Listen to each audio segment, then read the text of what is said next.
I'm a half-baked presenter and broadcaster.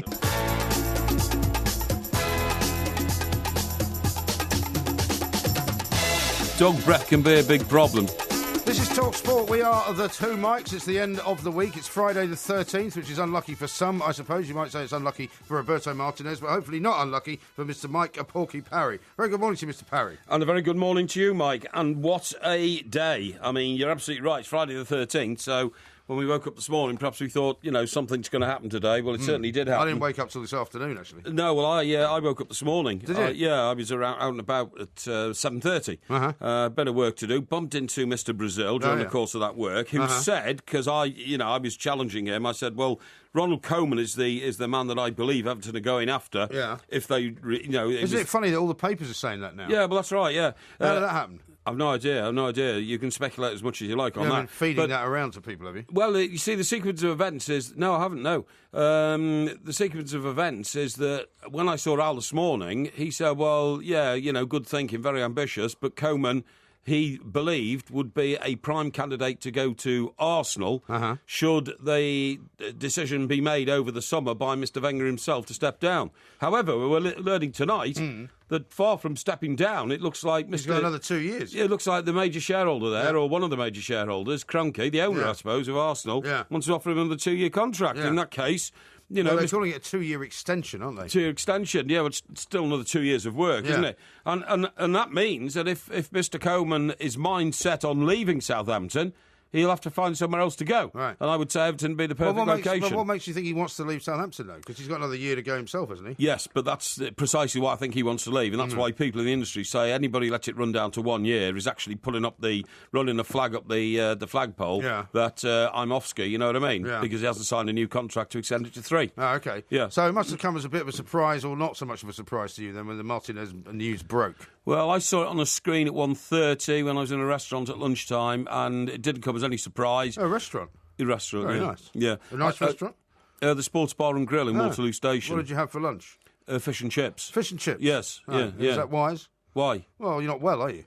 Well, no, I'm not well, but I fight adversity on all sorts of fronts, which I'll tell you about a bit later. Okay. I've put several things into operation. Good. But, no, the point is, the difference this time... I mean, look, I can't remember Everton ever sacking a manager before anyway. I think the last one was Billy Bingham, it's that far back. Yeah. And David Moyes... Well, Moyes was there for so long. 11 years. Joe Royle left because the then manager, who was a complete, I was going to be rude. Wasn't he the manager? No, the owner. The owner at the time was a guy called Peter somebody who ran a hamper company. Oh, yeah. If you paid £5 a week, then at Christmas he sent you a hamper with a bit of ham in it and a bottle of sherry and all that. Yeah. Well, that's very good, useful for a lot of people who need to save up for Christmas. Yeah, I think it's called Northern Foods or something like that. You seem to be very disparaging of him. Well, I know his name, but I just really don't want to give him the credit for having his name on the roster of chairman of Everton Football Club. You know what I mean? Very harsh. He had an assistant called Clifford Finch, who was such a clown that you didn't believe when the man was in a football stadium. He thought he was in a circus. It was all that kind of stuff. But anyway, his name's Peter Johnson, by the way, the owner. But anyway, the point is, we don't sack managers normally, right? So it came as a bit of a shock. However, what we do know is that over the years, Mr. Kenwright, the former owner, but still chairman, has been under pressure to sack Davy Moyes when we've had bad seasons. Davy's second season was a shocking season. We were 17th. Good job we didn't sack him, because the following season, the best we ever had. We finished 4th and got into the qualifiers for the Champions League. This all sounds very familiar to me, this. What I was about to say is, I was struck by the ruthlessness of the announcement today. Why? He's gone. Well, because it wasn't. They weren't going to wait till the end of the season. I'll tell you what was ruthless about it. It was done on the day of the Everton awards ceremony, which, to be honest, like Aston Villa, I would have said, well, why are you giving out any awards? I mean, what are you going to give awards for? Awards for what? Best player of the season? Really? Greatest goal of the season? No, I totally agree with you. Best piece of defence? I totally agree with you. But also, they apparently were taking down a picture of Martinez, which is outside of Goodison. Yeah. Almost a couple of hours later. Well, they have Scaffolding was up, and they were removing it. They have to, So tomorrow, it won't be Sunday, it won't be there. No, he's not the boss anymore, so he has to go, and he's got to be eradicated in all forms. But the dinner you're talking about, the annual awards dinner, would have been a complete fiasco. Part of the routine of these dinners, it was at St George's Hall, by the way, which is like the town hall to all intents and purposes in Liverpool. It's a magnificent building. I've been to dinners there, and it's all laid out in blue. And, the cutlery, 3 knives on one side, 3 forks on the other, 3 spoons, plates, everything was there. And 100 people would have gone. No, much more than 100, I'm sorry. I think it's 200 or 300. Anyway, I don't know. The point is, they've sent all the food to all the hospitals around Liverpool because what's the point of wasting it, you know? True. Which is a very good idea. Yes. But you're absolutely right. Part of the routine of that awards dinner is that the chairman, who is Mr. Kenwright, visits every table and leading players sit on the tables. You see what I mean? You know, maybe, perhaps not current leading players because they're preparing for the game on Sunday, but certainly great players from the past and all that kind of stuff, you know. And, of course, all they'd ever be asked would be a whinge and a moan about, you know, why isn't Martinez any good? Right. Why aren't we doing better? Why haven't we won this? Why you know, and that's just a moan fest. But surely after canning him, then they could have had the do, and then there would be no mention of him. No, I don't agree. I mean, because the statement that Everton put out suggested that they wanted to be kind of not inappropriate by having a celebration after they'd fired someone. Well, it seemed like they were doing it on Martinez's behalf. You know, sometimes when companies make key decisions, their share price goes up on the stock market, even if it looks like a negative decision. Yeah. Like when they shut the New Day. Yes, that's right, yeah. Well, I think this has happened at Everton. I think Everton's stock has gone up as a football club because they've got rid of Mr. Martinez. But in terms of celebration, there was nothing to celebrate at all, and they did exactly the right thing in calling that dinner off. What were they going to celebrate? Celebrate, you know, one of the lowest totals in the Premier League they've ever had, 47 points. If we get the 3 points on Sunday, they should never have had the award ceremony in the first place. I don't think. Well, there's nothing to celebrate. It's an annual dinner to reward the fans, really, and you hobnob, you know, for £100 a plate or something, you can hobnob with the, you know. Yeah, but that's not the fans that were complaining and putting the Martinez out signs. Well, they'd have been outside. That's what I mean. Yeah. They'd have been complaining. Yeah, absolutely. All the flags and banners would have been there, so it would have been a. Anyway, listen, the reason I'm saying this is all very familiar. This is not the first time I've heard you banging on about all of this because you decided to appear on Hawksby and Jacobs a little bit earlier on in the day, didn't you? Yes, and so what? So you must have had another offer that you couldn't refuse. Well, I think you'll find that as we filled in for H&J for the last 2 weeks, we have a familiarity with that spot. That's very true. I think you'll also find that when it came to now, who can we talk to who's got, you know, intrinsic knowledge of the way these things work at Everton Football Club, then clearly they thought they would turn to me. Really? You didn't get a call about it? No, of course. Why would I? I'm not an Everton fan. They called you because you're an Everton fan, not because you got any insight. No. I think. Why don't we have a listen to some of it? Because basically, it's a good idea. I think you made the admission that everybody's been expecting you to make for a very, very long time. What? You made an admission on their show. That wasn't it. No, you made an admission on their show. What's that admission? I can play the guitar. Well, we'll see if we can find it. Yeah, I don't think we're going to get this admission. I don't think we are. I think you've gerrymandered it, and you've gerrymandered yourself out of existence. Well, no, I think I'm delighted to say people behind the glass have gerrymandered themselves out of existence. Yeah, well, as per usual. Doesn't seem to be going well, does it? Go on. Anyway, what I was going to say is that now you have to turn to who is going to replace Mr. Martinez. Yes. And I find it fascinating that news bulletins and sports bulletins are leading with straplines saying, you know, De Boer, is it? Frank De Boer, yeah. Frank De Boer is going to get. He left Ajax yesterday. And everyone seems to be putting 2 and 2 together and making 5. Yeah, he's been at Ajax 6 seasons. For the first 4, he won the Dutch League. Yeah. But for the last 2, PSV have won the Dutch League. Yeah, and it was pretty disastrous last weekend for him, apparently. Yeah. So, you know... Why would you necessarily want someone like that? This is the question I'm asking. And I've been saying for a month, and you have to give me credit for this, that the man that we should get is Koeman. Koeman, yeah. From Southampton. You have been saying that. That's why I'm finding it very suspicious that all the back pages are, in fact, covered in Koeman stories. Every paper. Get Koeman, says the Daily Mail. But all they're saying, basically, is that Everton want Koeman. They're not saying that he's going to come. Saints boss is top target. Everton want Koeman, says the Daily Star. Toffees axed Rob and turned her on. Toffees to go Dutch. Koeman tops the list. It's a very, very repetitive story. Koeman join us. That's a play on words in the Daily Mirror, written by David Maddock, who is, you know, very well read on these things. Everton make sense boss their top target, the £100 million war chest. And the Sun downplayed a bit, actually. They've decided that the bigger stories are Sam Allardyce and Rafa in the North East, and they've sort of downgraded the Everton one to a strapline across the top. Rob axed Ron Target. Everton want Ronald Koeman to replace Roberto Martinez. Yeah. I think the guys behind the glass have finally sorted out what it was that was going wrong with the system. Do you want to listen to it? Yeah, I do want to listen to it. Let's have a listen to it. Okay. Well, of course I wouldn't. I mean, for goodness sake, you know, I'm not a footballer. No. I'm a half-baked presenter and broadcaster, right? And that's a role that I keep trying to pretend that people to employ me in. I'm a half-baked presenter and broadcaster.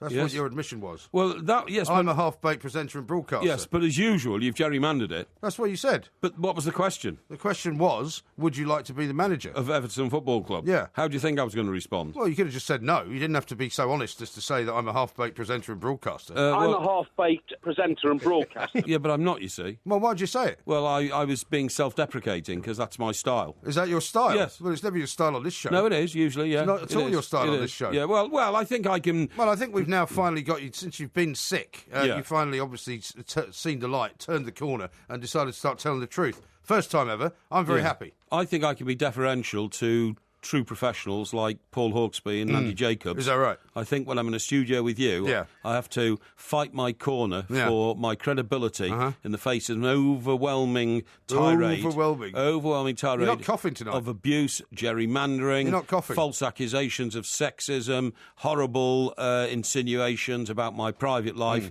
So you get it big time, pal, because as far as I'm concerned, you're a fat four-eyed juicehead. How would you describe yourself as a broadcaster, Mr. Parry? I'm a half-baked presenter and broadcaster. As you walk down the street, babe, we'll ask you why you're walking all alone and why you're on your own. And just say I'm gone, gone, gone,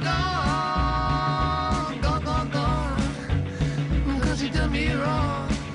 This is TalkSport. We are the two Mikes. There will be a podcast coming out a little bit later on.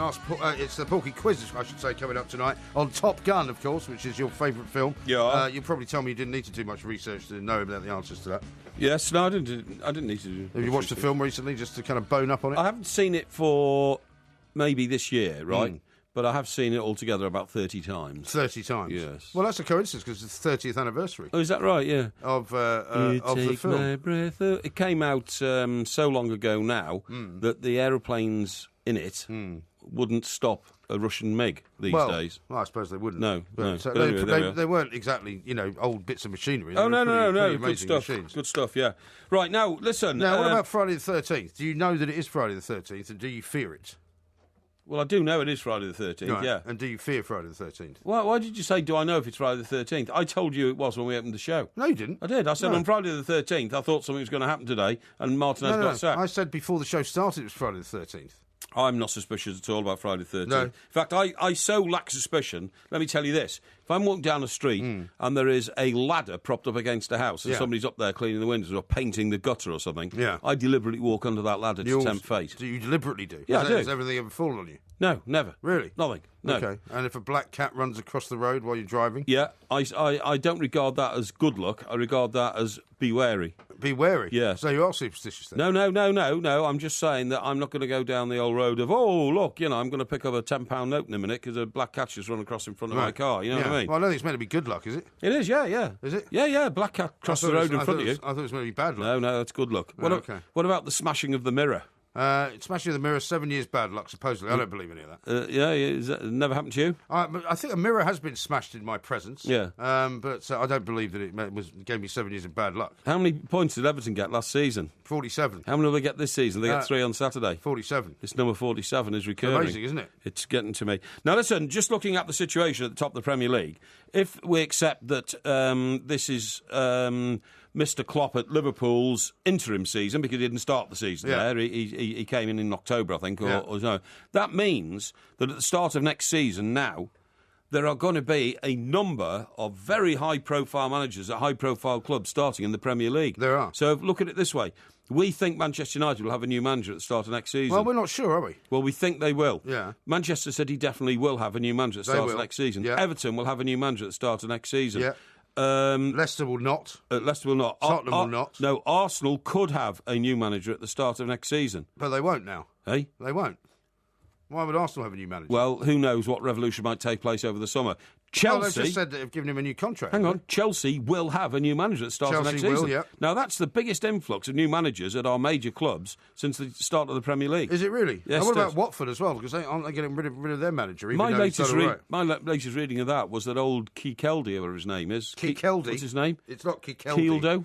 Keeldo? Is it? What's his name? No, it's not. What's his name? I can't remember his name. Well, I can't remember his name, yeah, but it's not much point in reprimanding me if you can't remember his name, is it? Well, it's not Kekeldo. It's Kikeri, isn't it? It's not Kikero. It's Kike Sanchez Flores. That's him, yeah, that's him.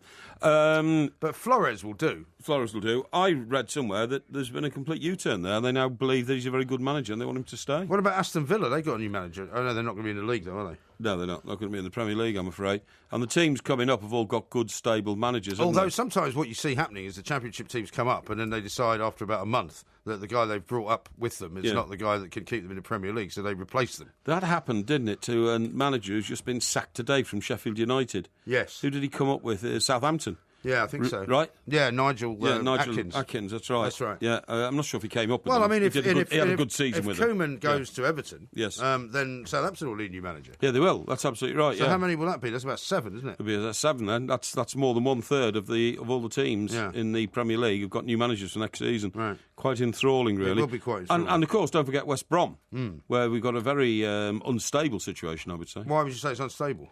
Well, I'd say it's unstable because I would say that Tony Pulis has been making noises that he's unhappy with his relationship with the board. Yeah. So that could be a situation as well. Yeah, exactly. Well, I mean, the other thing is that Jose Mourinho is still yet to be placed. Yes. And if he doesn't turn up at Manchester United, then, where's he going to go? Well, I think you'll find in my conversation with H&J today, I did say, by the way, don't rule out Jose Mourinho. Well, you didn't just say that, because I can reveal exclusively. Well, not exclusively, but I mean, I can tell you what you actually said, because what you actually said was something rather more graphic than that. Can we listen to this? I would hope so, but I don't know whether we can. Okay. We seem to be having a bit of a problem back there. And what are you insinuating I said? Well, what I'm insinuating is that you were very, very sort of, shall we say, ready to place yourself on the plinth of martyrdom to get him there. Have a listen to this. Okay.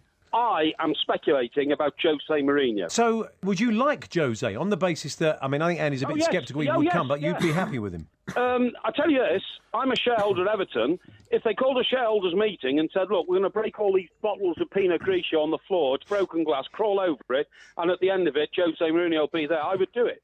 Okay. I can imagine you'd be. If somebody broke a bottle of Pinot Grigio in front of you, you would be in tears, wouldn't you, Mike? I'm fairly certain. Well, it would be hard to bear, I have to say. It would be hard to bear, yes. So you'd be ready to crawl over broken glass to get Jose Mourinho to Everton? I would indeed. Remember, I was the one that suggested that Jose Mourinho might be coming to Everton in the first place. No, I don't think it was some months ago. No. Yes, it was, because there was a piece that was written about it, which you didn't spot, unfortunately. I can't. I have to tell you, I was ahead of the curve on that one. I can't accept that. But anyway, he's got to go somewhere. You're absolutely right. And what is the situation at PSG? Because that seems to be the only other place in the world he can go. But I don't think he'd go there because it's such a non-combative or competitive. Well, the only reason he'd go there is if he thought that he could get them into the final of the Champions League and win it with yet another club. That would be the only reason, wouldn't it? Do you know what? That would be like taking a job as an international manager. You'd have nothing to do for most of the season. Yeah, you know could what take I mean? most of the season off. Of course you could. Yeah. Oh, who are we playing this weekend? Lille, right. How much is our team worth? Oh, 200 million. How much is Lille's team's worth? Oh, 200,000. Yeah. Right. I tell you what, send the reserves and tell the boys to go on the beach in Mallorca. Yeah. That's what you do most of the week. Well, exactly. Yeah. But except that's why they didn't get through any further to the Champions League than they do every year. Yeah. Because in the end, they don't play anybody decent. That's right. They're not ready for it. They're not up for it. They're not competitive. I totally agree. Now, I've got this tweet here for you from Steve. Yeah. It says, can Porky pop round tomorrow? I'm going up my ladder to put a mirror up. Yeah. Kill 2 birds with 1 mirror. Okay, that'd be good, That seems a bit harsh. Yeah. Danny says, as Mike Parry has admitted to being a half-baked, can you tell him there's food for such a man? And it's Ben & Jerry's half-baked ice cream. Oh, I like that. Very good. Thank you very much indeed. Yeah. You could eat that. That's good, yes. Do you eat ice cream? You don't like Ben & Jerry's, do you? Yeah, I do.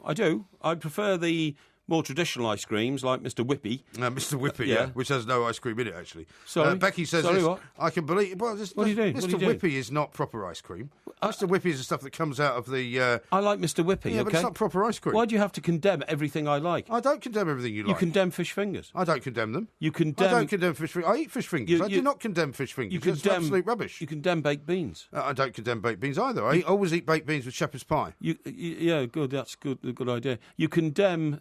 I condemn Mr. Whippy. I condemn Mr. Whippy because it's artificial rubbish. Well, I like the taste of it, so I don't care whether you think you also like Angel Delight, which I also condemn. I do. I love Angel Delight. Becky says this, I can believe Porky has baked anything in his life. Half-boiled broadcaster and radio presenter I could understand. That's very nice. And Andy says, the search for truth and justice comes to a conclusion. Hashtag half-baked radio presenter. Yes. Hashtag plank. Yes. Well, it's just all I'm doing is being pragmatic and self-deprecating. I feel I can be self-deprecating. self-deprecating to two decent chaps like H&J. I can't be self-deprecating to you. All I can hope is that over the course of the next few days, you have some chance to rest and recuperate. Yes. You try not to go on too many radio shows. You try not to exercise yourself too much, so that when you come back next week, you will be a much more pleasant individual. Oh, really? You'll be a much less belligerent individual, and you'll be less of a victim. Because all you've done this week is spend the entire show time complaining about how terribly ill you are, how brilliantly brave you are for coming into work despite all the terrible things that are going on. And then you've been terribly rude. So you haven't quite been yourself, to be honest.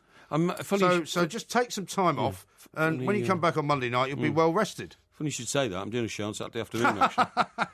I am. Of course you are. What, on this station or somewhere else? Yeah, on this station, yeah. Oh, on Saturday afternoon? Yeah. Do you know who's chairing it? Who?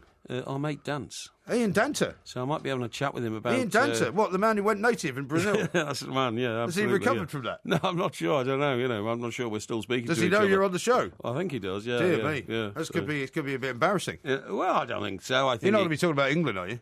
Well, there will be an aspect of that because, of course, the Euros are coming up. But I think... And also on Monday, Roy Hodgson picks his first squad, doesn't he? I think it's a sort of seasonal review, you know what I mean? Oh, yeah. So we'll probably get around to it. What time is that on Saturday? That's between 1 and 5. Long show, 4 hours, so I have to get the voice into shape. I do a 5-hour show. Yes, I know, but when I'm... How's 4 hours long? To me, that's a short show. No, I tell you why. It's a 4-hour show and it's long because it has to have quality content, unlike your 5 hours. Yeah, that's true. It doesn't. Actually, 3 of the hours are not very good, but the other 2 are great. 3 of your hours has fantastic content, and the rest of it's not worth a fig. Is that right? Yeah. Yeah. Okay then. All right. Here's Mike Porky Parry, by his own admission, a self-confessed half-baked broadcaster. This is TalkSport. Very harsh.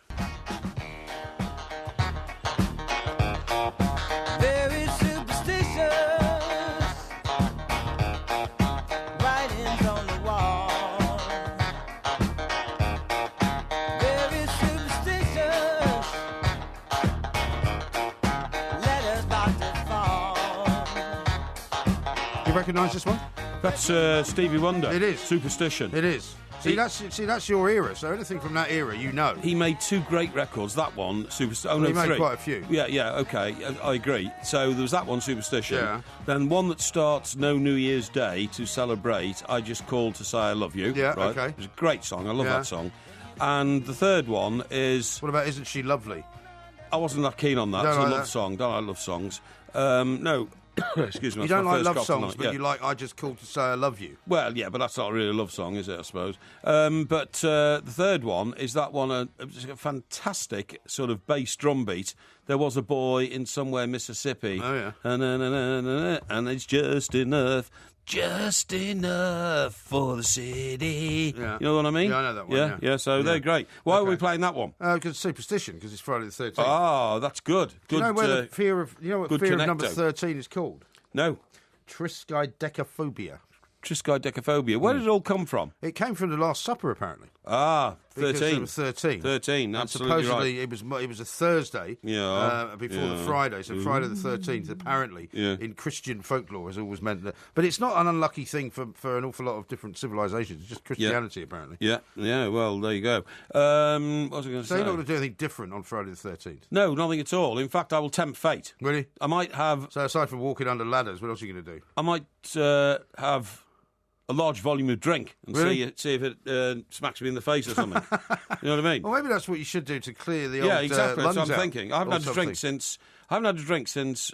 Well, I didn't really have a drink in Cardiff. Oh, you didn't? No. In fact, I was quite worried about you in Cardiff. Sipped at a couple of glasses on the stage. You turned up off the train, looking completely and utterly stone cold sober, having had nothing to drink on the train, which I think I unusual. Don't ever remember anything like that ever happening. I agree. And then you sipped a very, very small brandy for about an hour. I did. Before the show. Yeah, which is also very unusual. I felt cheated. The only reason I ever pay for first-class trains is because of the free booze. And considering Did you not have one on the way back either? No, I didn't. No, 2 hours 20 minutes there, 2 hours 20 minutes back. Didn't take a drop of the free booze on offer, and I felt like I should have asked for a refund. Really. Yeah, we stopped off in a little pub in Wiltshire actually on the way back. Did you? Which was rather nice. Very nice. Yeah, but you can't remember the name of it, can Beautiful day. No, it was the Red Lion Inn. It was called. You can't remember the name of the village. The village? No, I can't remember. Because I don't know the name of the village because it was one of these. It was just outside of Marlborough. Yeah. And I went to Ogbourne St Andrew? No, it was the other side. It was, beyond Marlborough. Yeah, well, Ogbourne St Andrew is on the M4 side of Marlborough. Yes, that's right. As on the way to Swindon. This was once you come through there. It's towards the Savernake Forest. Towards the Savernake Forest, out the other side, and towards Hungerford on the A4. I was going to say, then you go left on the A4 towards Hungerford. In the middle of Hungerford, there's a lovely pub called The Bear. Yes, I know the Bear. And it's on the river in Hungerford. Yeah, you sit there on a summer's day and watch the water flow by. It's absolutely beautiful. I still have bad sort of thoughts about Hungerford, though. So do I, because of the killings. Michael Ryan. You can't really think of it any other way. But no, I remember this really nice pub that was just off the A4, and I saw a sign for what I thought was that pub, and took a left. Yeah. But it was one of these places where you then drove for about 15 minutes on this tiny single-track road. Right. And you ended up coming up somewhere. So I didn't even see the name of the village itself, but it was lovely. But you got there. Got there, and it was very pleasant. You'd know where to find it again, would you? I would find it again, yeah.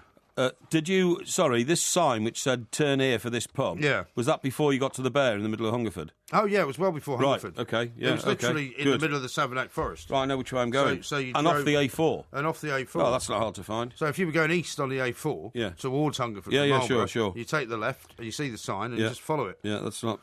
By the way, old Sheridan Smith, right, who's a great girl, and I have huge affection for her and all that. She's signed herself off for a month now. Yeah. From the Savoy Theatre, where she was. You seem very concerned about her welfare. Sorry? You seem very unusually concerned about her welfare. Well, I am, because, funny enough, one doesn't wish to be maudlin, but a colleague of ours from Fleet Street has sadly died after a 30-year battle against depression. Yeah. It's finally, it got to her, and she took her own life by walking into the sea, I think, at St Leonard's, didn't she? That's right, yeah. And it's a terrible, shocking thing when people suffer from this sort of thing. Yeah. And I feel terribly sorry for the traumas that they must go through throughout their life. And you just worry that in such a high-profile existence that she has, she's probably one of our most famous stage and TV stars at the moment.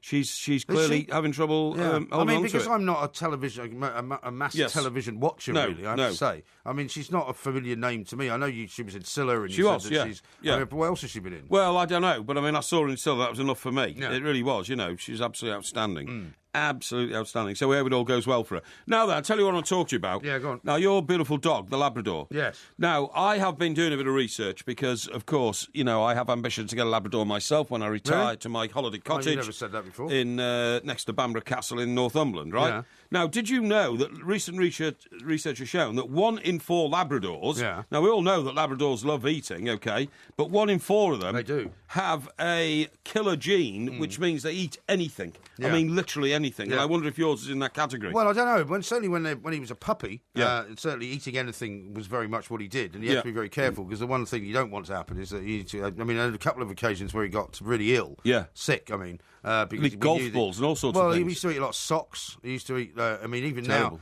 now he still likes to eat a lot of twigs, which is not very bright, because you don't want him to puncture something. No. But there was one particular episode, and he just kept being sick, and he'd eaten a sock, and normally it comes up. I don't want to be too graphic here, but normally it comes up, and that's all done.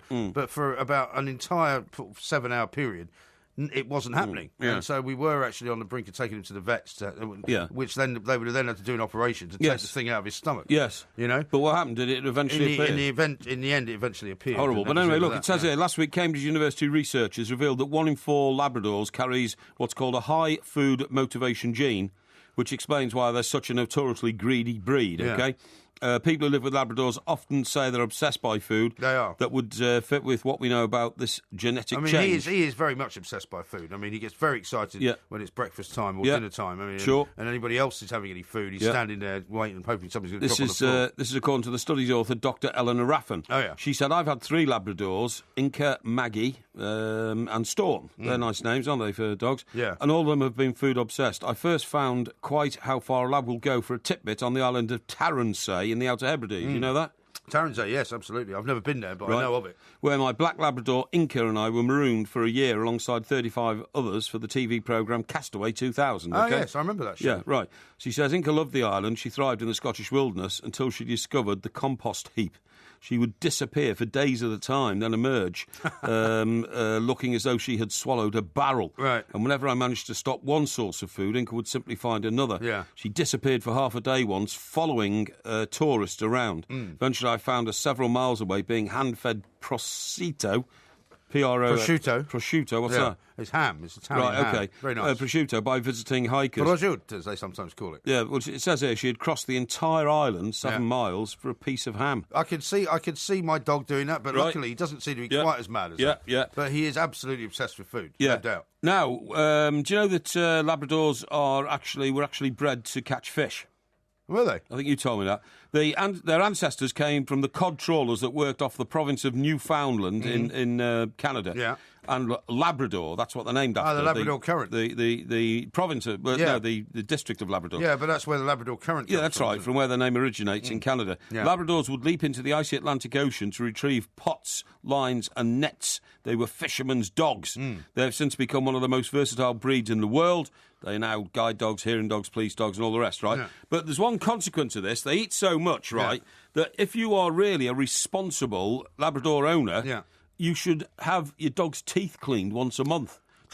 Cleaned. Yeah. Dog breath can be a big problem, says a new report, especially if you're a dog. Well, bad breath can be a terrible problem if you're a human as well. Yeah, it can, A lot of people have bad breath. Well, that's true. Kate Adie had very bad breath. I never got that close to her, to be honest. No, I know, not even in court. No, I accused her of a few things, but I never got close to her. But anyway, it says, first of all, it's the first sign of gum disease, and it shows that owners aren't brushing their pets' teeth enough. Do you brush your pet's teeth? No. At all? No. Don't you think you should? No, of course not. Well, if they eat so much, you should. But we give them these chews which are kind of self-cleaning. So no, I don't think so. Yeah, you do. Yeah, that's a lazy way of doing it. You should get a toothbrush and clean your dog's teeth. I don't do it. You should. No. Right, 2/3. What do you know about dogs? Well, I know that you should be cleaning the dog. I'm boning up on dogs, studying for when I get my dog. Yeah, I'll be a perfect parent. You'll be hopeless. You'll be hopeless when you have a dog. No. Because you're too selfish to have a dog. No. You have to be. You have to be selfless when you have a dog. No, I'm giving. No matter how terrible you feel, you have to get up and take him for a walk. No matter what the weather's doing, you have to get up and take him for a walk. No, I'm giving. You don't give it anything. I am, honestly, The only thing you give is to yourself. I've even got the name for my dog. Anyway, I've got it all sorted. A name? Yeah. What's the name? Because I'm going to have a plate, and I'm going to have the plate in the kitchen where the dog's lead is. Have his name on it. I'm not going to tell you his name. Why not? Well, I don't want it to become public knowledge. If I do that, by the time I move to Northumberland, I told people might be shouting my dog's name on the beach. Well, have you completely just stolen everything from me? This is what you do. You morph into me, right? What do you mean? Because I spent months telling you that I didn't want you to give the dog's name away, and then when the first live show we did, you gave the dog's name away. And you've been giving it away ever since. That was a live show. Selling DVDs with the dog's name on it. That was a live show. It was only 350 people. Don't worry about it. No, we've sold thousands of DVDs with the dog's name on it. And I told you, the reason I didn't want that to happen is I didn't want people calling the dog's name. Yes. And you've now stolen that story, like you steal so many other things. Yes. Well, you've forgotten that, haven't you? Not really. Let me tell you this. The condition is preventable. This is the condition of gum disease, right? Right. Vets now treat 11 cases of tooth and gum disease every week, with 1 in 6 seeing 20 or more cases. Now, this is real stuff, and you're not even bothered. No, I'm not bothered because my dog's health is perfectly good, thank you very much. The condition of gum disease is preventable if owners follow simple steps, including regular brushing and improving their dog's diet. Now, you've got to start brushing your dog's teeth. Well, why don't you come down and brush his teeth? No, it's not my dog. It's your dog. It's your responsibility. Well, it's my dog, and so you should leave my dog alone. Brush leave me your alone. dog's You should teeth. shut the hell up and take some advice on keeping yourself well. Take some time off. Stop working so much. Brush your dog's teeth. Brush your own bloody teeth, you plonker. That's all it's for.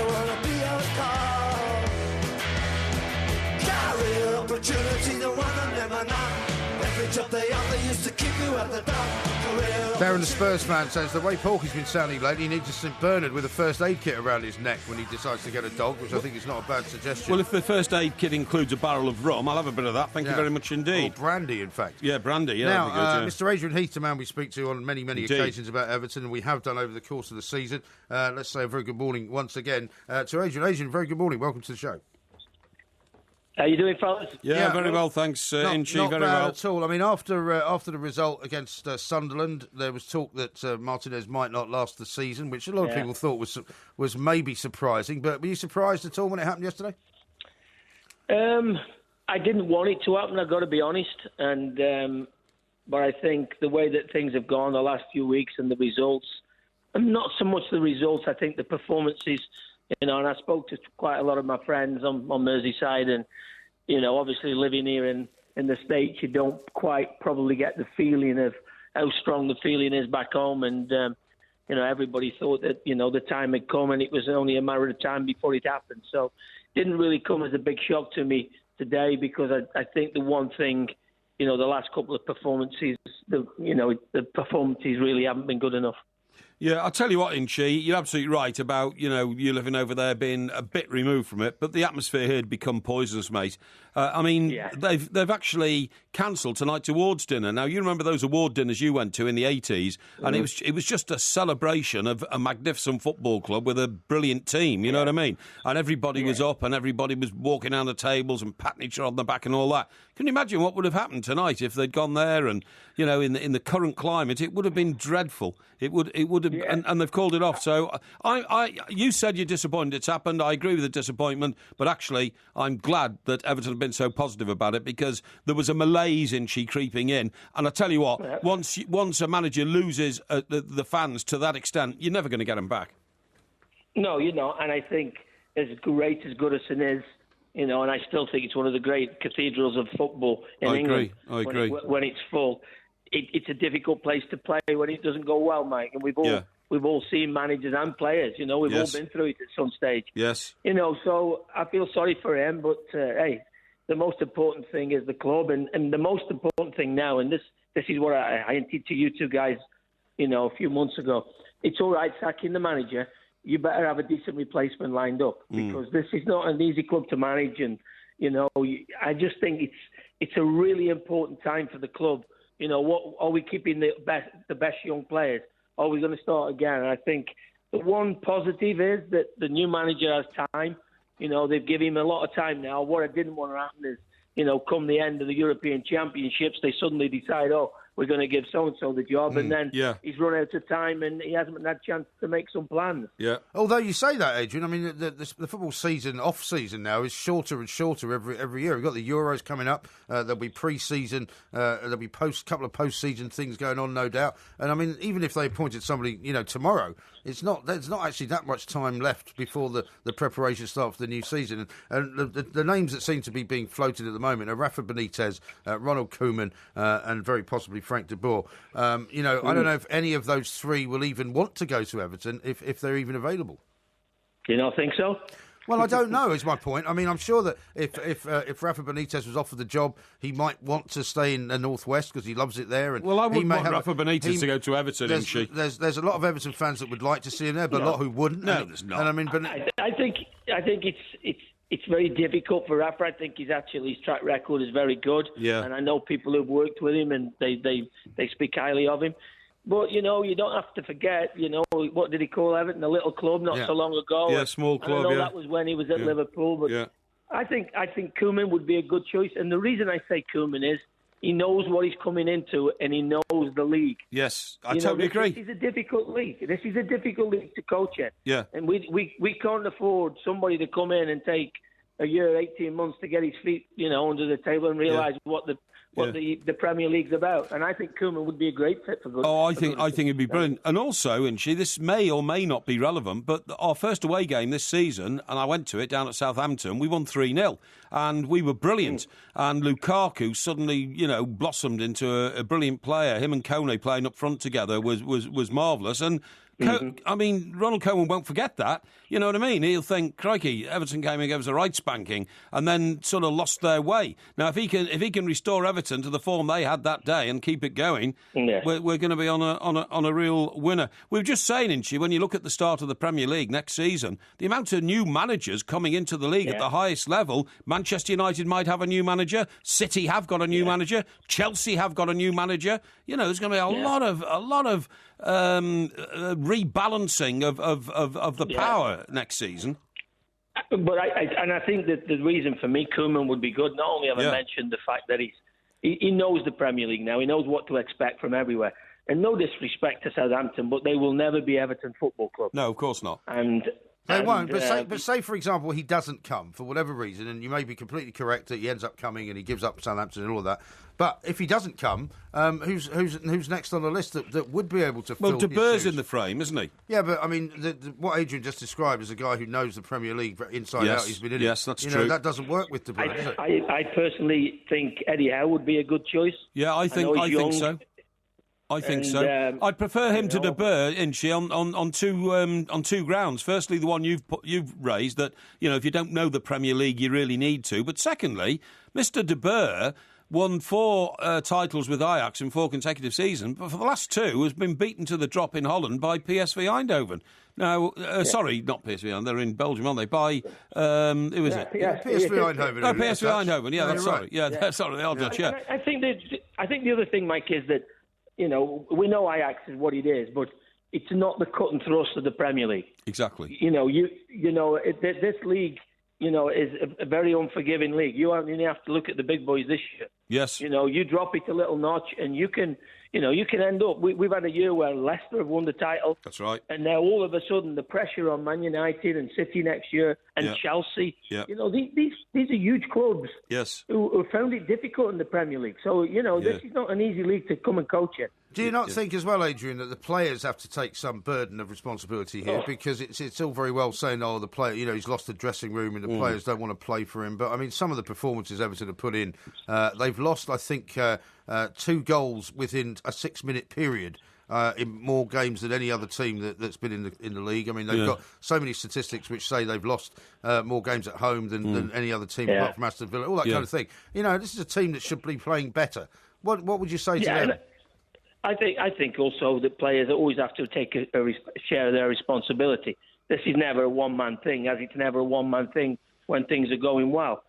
But the bottom line is, we all know somebody has to carry the can. And once the sort of, I don't know how you do it. I've been in these teams when you suddenly start to lose games and you think, here we go again, as soon as you go 1 down, and then it just manifests itself. And before you know where you are, you've gone 8, 9, 10 games without winning a game, and the pressure is getting so crazy on the players that the following game, you concede another early goal, and then you're going, here we go again. And it's just seemed like that the last few months, you know. So I think the players will be disappointed because I don't think anybody out there knows, everybody knows who's out there that Roberto's a good guy. Yeah. I think he is a good coach.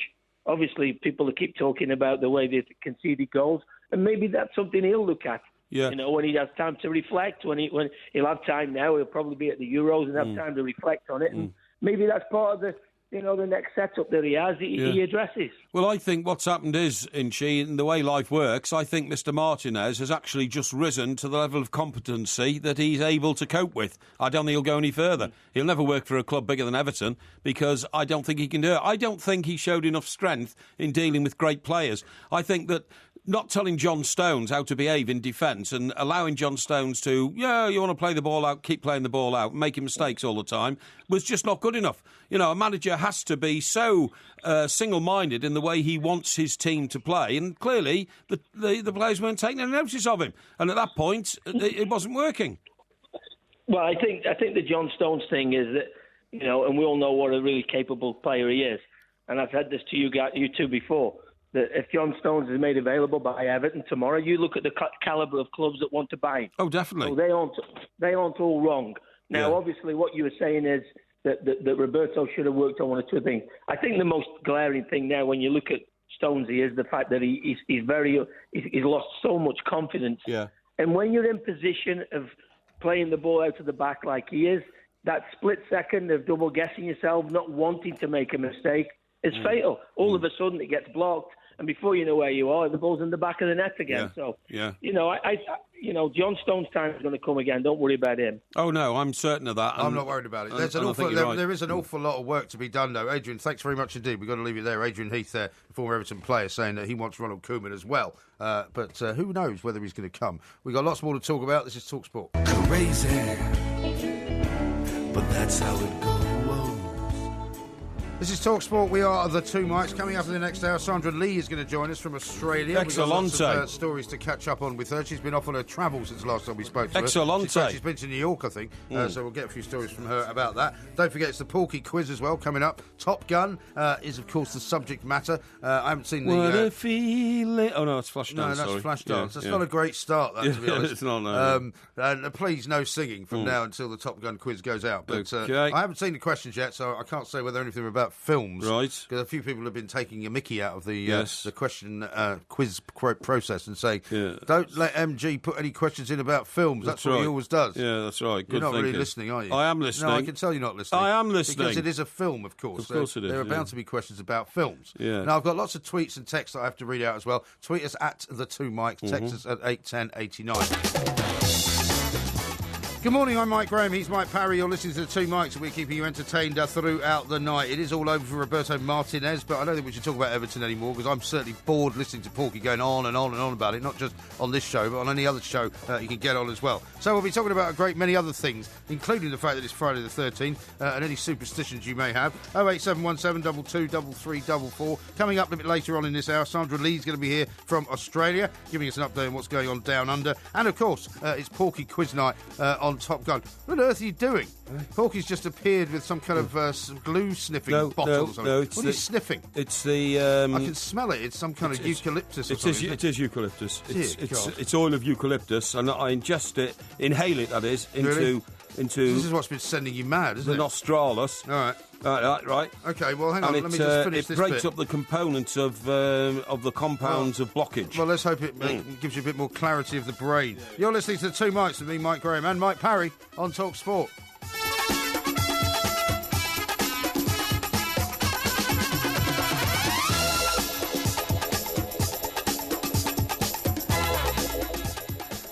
Now, this, on the other hand, right? Yes. This is the hourly cup of hot. It's like being in. honey. You know what this is Hot like? honey. This is like being in one of those thermal spas that I occasionally visit if I ever go to a nice hotel. That's right, yeah. Where you go in. There's one at the Belfry, and you go in through all these various steam rooms, and they've got about 7 or 8 different steam rooms. Yeah, yeah. You say that's right. Have you been there? Where? To the steam rooms at the No, Belfry. but I was going to tell you about my favourite one in the world is at the Shangri-La in Singapore, right? Your favourite steam room? Yeah. And what happens? I mean, that would have been good for you, actually. You should have. In the last couple of weeks, steam rooms would have been the place to go. Well, funny enough, my sister's got one in her house. Has she? So I should have gone down there and sat in that for a bit. Yeah. You didn't tell me that. Yeah, she has, yeah. Why didn't you tell me that when I was there? Why? Well, because I could have done with sitting in the steam room the morning before we left. Oh, it's not for fat people like you. Fat people? Yeah, it's not, honestly. How much do you weigh? What? That's irrelevant. We've got Dr. Banner's 99-kilogram update on that. Yeah, Shangri-La in Singapore, that's the hotel where I've told you it's my favourite hotel in the world because when I stayed there, they actually put my name on the top. You know, so ridiculous. Yeah, Mike Parry, Suite 547, the Shangri-La Hotel. I mean, I wrote to everybody I didn't like all around the world. It was fantastic. Did you get any replies? I don't care, because if they went back to the Shangri-La, it doesn't matter. I just needed people to know. So they didn't actually forward you your post then? Oh, no. Not that good of a hotel. Well, they might have done. I might have thrown it away, but I just needed everybody to know that I was winning, you know what I mean? So anyway, but what happened in the basement was that Who was paying for that? Suite? Well, not me. Not you? No. I think it was which airline flies to Singapore? Singapore Airlines. No, it wasn't that one. It was the other one. The one that goes. No. Thai Airlines, Emirates. No, Kone or something was it? Kone. No, Kone. He's a footballer, plays for Everton. The one I'm talking about that. KLM. No. But anyway, I'll remember in a minute. Anyway, the point of the story is they had like 4 floors down at this hotel, and it was all spa and swimming pools and all that kind of stuff. And what you could do is... Well, you actually went down to this health club? Yeah, honestly. Did you have swimming trunks on? Yes. What sort? I always wear the ones down to my knees, Bermudas, yeah, right. yeah. So anyway, I go for a swim first. You're wearing shorts tonight, aren't you? I am, yes. Is that the first time this year? Yes, it is, yes. I may have to take a picture of that. What sort of socks have you got on? I've got those half-cut ones. Half-cut? Yeah. How appropriate. I mean? Yeah, exactly, yeah. That's usually reserved for the weekend. No, let me tell you. What happens is you go for a swim first, about 4 lengths. 4 lengths? Yeah, and then you get out and you go in quite a small pool. Yeah, the steam room, right? Yeah. That's about, 10 minutes, is it? 15 minutes, something like that. Well, you shouldn't stay more than 10, I would say. 10. Then you come out. A man in your condition. In fact, is there not a sign outside that says if you're suffering from a heart condition, you shouldn't go in here? I didn't have a heart condition in those days. Oh, didn't you? Yeah, it was a long time ago. Oh, okay. So anyway, I had a heart condition, but it hadn't been diagnosed. Yes. So I was at more risk, actually, because I could drop dead any minute. Right. So anyway, then you come out, and then this fella comes up and gives you this really fluffy white dressing gown. Yes. And then directs you to a lounger, right? Even though you're underground, right. There's false sun. You know what I mean? Like these false lights. sun? Yeah, whatever you call you mean it. like a sun lamp? Sun lamp, yes. Well, so you were getting tanned? Well, no. You don't like the real sun. Why would you want a false sun? No, it wasn't. It was just to make it the ambience of like a beachside. You know what I mean? Oh, yeah. And then an extremely attractive lady comes up with a trolley full of any drink in the world that you want, and serves you the drink, and then every time you want another drink, you just sort of smiled at her, and she came back with a trolley and another drink. And I used to spend hours, like 6 hours a day. You shouldn't really mix alcohol and steam rooms, to be honest. Well, you're out the steam room by this time. Right. Now, listen, talk about being half cut, right? Yeah. What about this latest stupid report? I do get driven mad by these reports about our drinking habits, because everyone's different. Now, this one, Mike, you'll love this. This is going to be published tomorrow. Okay. It's my medical journals. Half of middle-aged British men classed as problem drinkers. Yeah. Oh, really? I'm not surprised. Well, 100% of them must work here, then. Yeah. Hey? I would say so, yeah. Nearly half of middle-aged British men are problem drinkers. Now, get this. This is what makes me laugh. This is really sort of laying it on the line to you, how disgusting. Right. Downing an average of 16 pints of beer a week. 16 pints a week? Pints of beer a week. Well, that's no more than 2 and a bit a day, is it?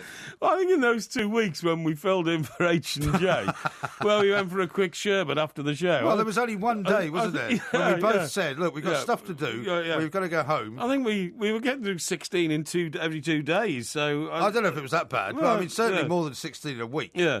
So it says these 44% of men aged 45 to 65, so both in that category, are risking their health by drinking more than the recommended limit of 14 units a week, about 6 pints of beer. Right. Their average consumption of 16 pints is 37 units a week, more than 2.5 times the recommended limit. This is not coming from that woman again, is it? The medical, the chief medical officer, or whatever her name is. Let's have a look where it's coming from. It's a report today by the charity Drink Aware. Oh, yeah, Drink Aware. Yeah. Drink Aware, never heard of them, have you? Yeah, no, they're the ones that are always on the end of all the adverts. I see. Advertising some new beer. Yeah. Please drink aware, it says, Anyway, they've done...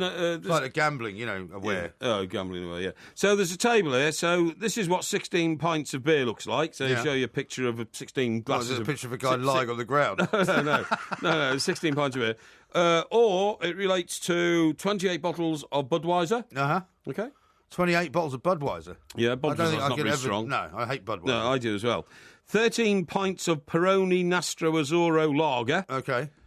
Well, it must be stronger then. I suppose it must be. That's why you like it. Yeah, I suppose so. But I like Peroni Lager, that's definitely... I like it in a bottle. Yeah, I like the pints. In fact, I've had a few pints this morning. I was out with Mr. Brazil. It was very refreshing, yeah. Okay. I thought you hadn't had a drink since last Saturday. I haven't.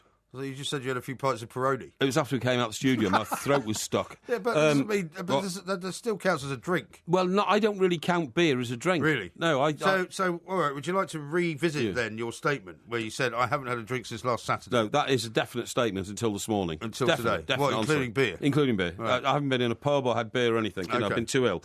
Now, that also equates to 17 bottles of Magners cider. You a cider drinker in the summer? Not particularly, no. I don't mind the odd pint. My daughter likes a bit of cider, but no, I used to drink cider when I lived in Bath in the West Country. Yeah, well, that's traditional, isn't it, the West Country? And we used to drink that scrumpy. We used to go to a farm and buy kegs of Scrumpy. Of Scrumpy. Really? Which was so dry that when you drank it, your mouth kind of actually seized up. Yeah, right, and it was very cloudy. Did it have bits of, like, apple floating around it and all that sort of stuff? It was very opaque, I'd say. Yeah.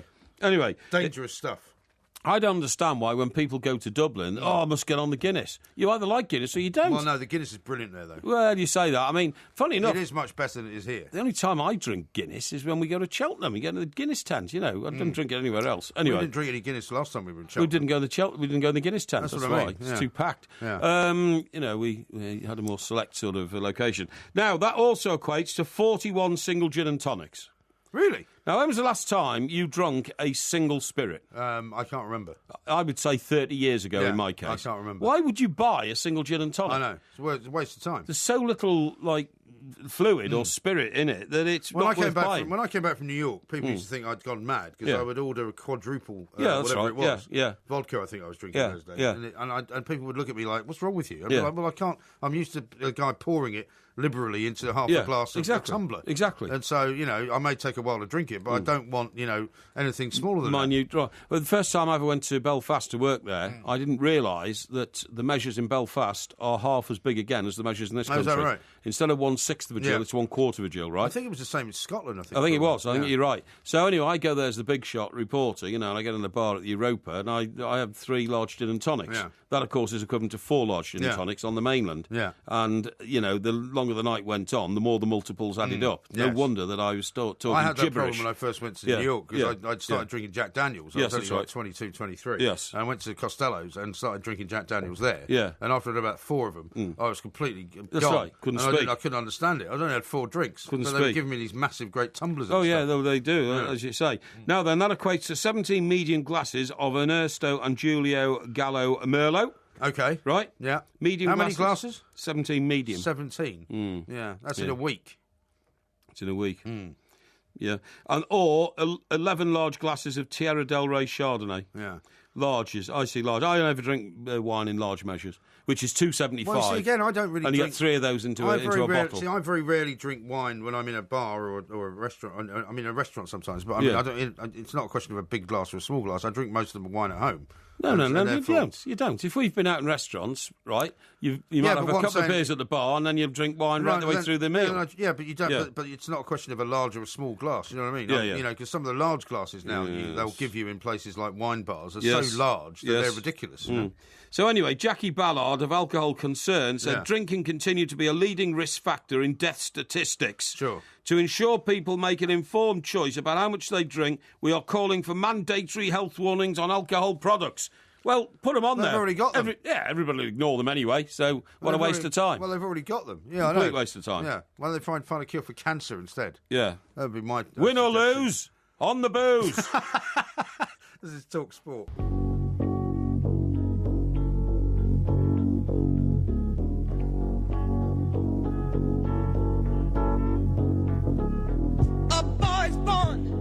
In hot time, Mississippi, surrounded by 4 walls that ain't so pretty.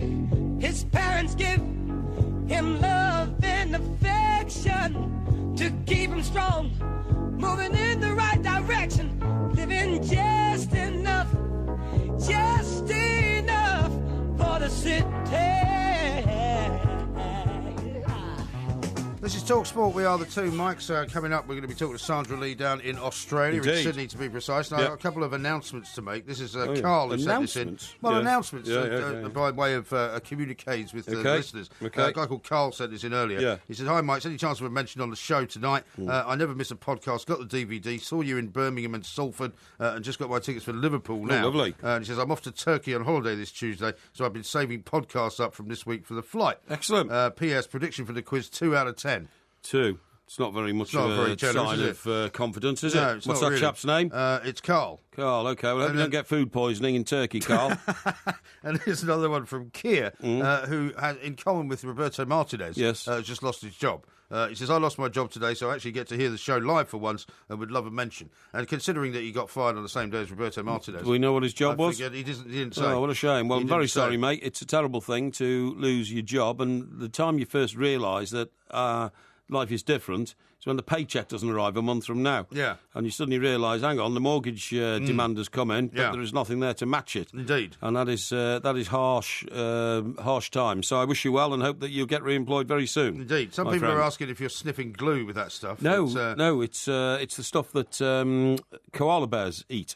What, eucalyptus tree leaves? Yeah, that's all they eat. You know that, don't you? Well, they live in eucalyptus trees, don't they? I don't think that's all they eat, but I mean, they do quite like it. No, they don't. If they ate anything else, they'd die of poisoning. Sure? Yeah, certain. They only eat eucalyptus trees. I may have to check that out. And eucalyptus leaves. Now, here's one from World Traveller. It says, recently visited the Shangri-La Hotel in Singapore and asked for the Mike Parry suite. Oh, right. They gave me a sherbet lemon and said, hop it. Oh, right, OK. Well, they probably would, actually, because I was not quite as famous in those days as... Not quite as famous. As I'd like to be, put it that way. Yeah. Now then, let me tell you, that was Stevie Wonder, a terrific musician, still alive, of course, unlike Prince, who's not.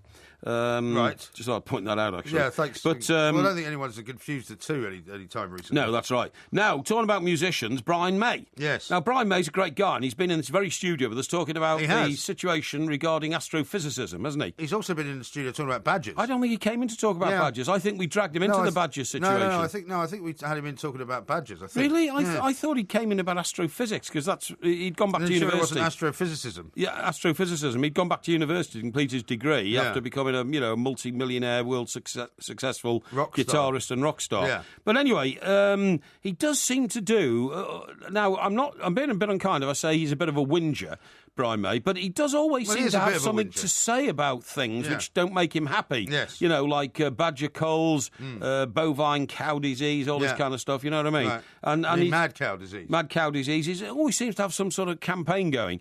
And a bit like yourself. Well, yeah, but You've I mean, always got some kind of campaign. But mine are going. in the pursuit of humanity. They're not trying to make my life any better, you know. Is that right? Anyway, his latest one is talking about the basement building barbarians. Yes. Who he says populate Kensington, which is probably one of the most exclusive neighbourhoods in the world, I would say, to live in. You know. Well, I think the street he lives in. Looking at it from memory, because you're on TV earlier on in the evening. Right. It's one of those places where they've got houses painted different colours, like light blue, pink. Oh, I very see. nice. I mean, it's a very nice part of Plush Kensington. residential street in London's exclusive Kensington. Yeah. But anyway, he says it's turned into a hellhole. Yes. And he says it's caused by the basement extensions. Well, this is a very sort of popular thing with footballers, isn't it? It is, yeah. They like to put swimming pools in, sort of Underground. 24-seat movie theatres That's and all right. this kind of stuff. Yeah, they do. And they can't build up, so they build down. Yeah. Now, the point I'm making here is that you would think if you are Brian May and you have a fortune estimated in the Sunday Times rich list, I looked it up, of £150 million, that actually you could buy a house where nobody could disturb your peace. Nobody. Well, and it perhaps might, but it might not be in the centre of London. But you could find houses in London which would be very, very far or away anywhere from else. everywhere else. Or anywhere else. And yet, do you know what? I have come to the conclusion now, after years and years of living in places in London and elsewhere and having the independence to be able to move if I wanted to and buy somewhere in a location of my own choice. Yeah. That it doesn't matter where you live, you can have a problem. I mean, for instance, take Guy Ritchie, who in his settlement from Madonna, I think he got the £11 million estate in Wiltshire. Well, funnily enough, we drove past a place that was not dissimilar to what I've seen of that estate. I don't know where exactly in Wiltshire it is. Yeah. Because it's near Sting's place, I think. It is, yeah. Which I think is not a million miles from Marlborough. Right. And we passed this massive estate, and I wondered if that was it. Well, maybe, I don't know. Yeah. But the problem with that, apparently, is that there are rights of way across it, and people can walk close to the kitchen and all that kind of stuff, because it's a public footpath. Yeah. So Janet Street Porter looking in the window. Exactly, and all that kind of stuff. So what I'm saying is, take, for instance, the row that's been going on between Robbie Williams and the Jimmy Page about extensions to £10 million properties and all that. Well, I think that's where Robbie Williams has been trying to do some digging. Yeah, that's right. I think he they has. go as deep as 3 stories down. Oh, it's unbelievable. And put cars in there and all sorts of things, you know. But anyway, I mean, for instance, I've relayed my own story many times. Moving into a brand new house, end of terrace. No problem at all for the first 6 months. The one next door was empty. It was on a new estate until the Home Office bought it and then installed a woman who was a prison governor who used to bring home the prison warders. They were all homosexuals, right? Were they? And they all came home and partied every night. Right. And it was madness, Well, you can never know who your neighbours are going to be. This is what I'm saying. The fun started at 2:00 when they got home. The shift finished apparently 1:30. Yeah. They all came home piling in. Next minute, ABBA, But also, SOS. you can be in some idyllic part of the countryside and suddenly look out the window and there's a bloke walking past with a shotgun. Yes. Because there's a shoot going on. Yes, that's right. And they're sort of culling the pheasants around. Banging noises and all that. I went out with one lady, right, whose life was blighted by the fact that her house, which, for the last 20 years, her and her husband have been putting together, and restoring, and new kitchens and new bathrooms, and even a set of stairs at the back of the house to get into the garden, all this kind of stuff, you know what I mean? Her whole life was blighted when the people next door, new people moved in and parked one of those huge bus-like things in the driveway, which cut out all the light. Oh, well, like a Winnebago. A Winnebago. Yeah. They were the sort of. Well, you can have the people growing landeyes and all that. Well, landeyes always a problem. Did you see that other story yesterday about the huge sinkhole that opened up in South East London? Unbelievable. A car fell backwards into it. Car fell back. It's in Charlton. I'm actually wondering whether it's anywhere near where I drive because I have to get down that way to go to Sussex. But I mean, some have speculated that that's part of the problem because if you start digging down below, I don't know if that's the case case in this street. It might be. Digging down below the surface of the ground. Yes. There's all these underground rivers that run through London. Well, also... And they change the movement, the motion of the river, and suddenly the house collapses. There's bound to be holes in the earth. If you think of the earth as really a sort of... crust. It's a crust. It's a crust. But what I'm saying is, if you think of the middle of the earth as like being an aero bar... An aero bar. What, full of holes? Yeah, exactly. Bubbles. That's what it is. Yeah, it is. That's what it is, right? It? Yeah, so if you dig down in one place, you think it's safe, you might burst into a chamber of nothingness, bang, the whole thing collapses in. You know what I mean? Chamber of nothingness? Yeah. Sounds like something out of Harry Potter. No, it's not. You think of why do all these cavemen go looking in these... Cavemen? Yeah. They go caving, don't potholers? They? Potholers. They go down in these big potholes, they find these underground caves. Yeah. Well, an underground cave can be anywhere. So if you suddenly digging down, you suddenly find one. It's only a certain kind of rock, isn't it? I think it's limestone. It's porous rock. Yeah, limestone. Limestone? Yeah. And clay. Well, not clay. No, it's limestone. No, what's the other one? Not clay. You're thinking of granite.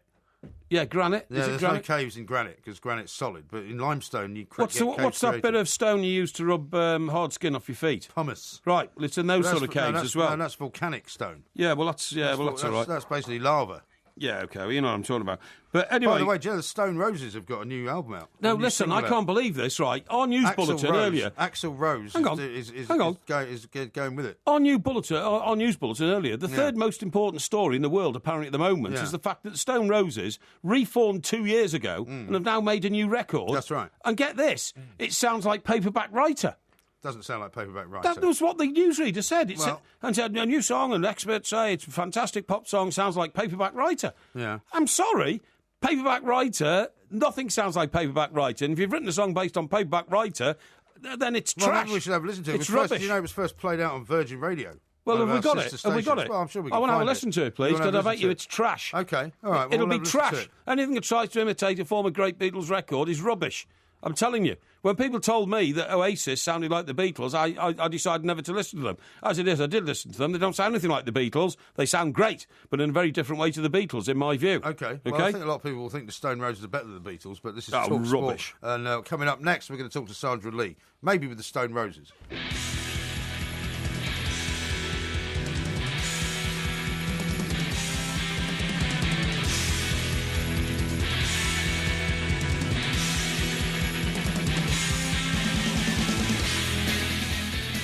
This is Talk Sport. We are the Two Mics. The Porky Quiz on Top Gun coming up about an hour from now. Andy has tweeted in at the Two Mics to say, please ask Porky if a koala bear ate something other than eucalyptus and fell out of a tree, would it make a sound?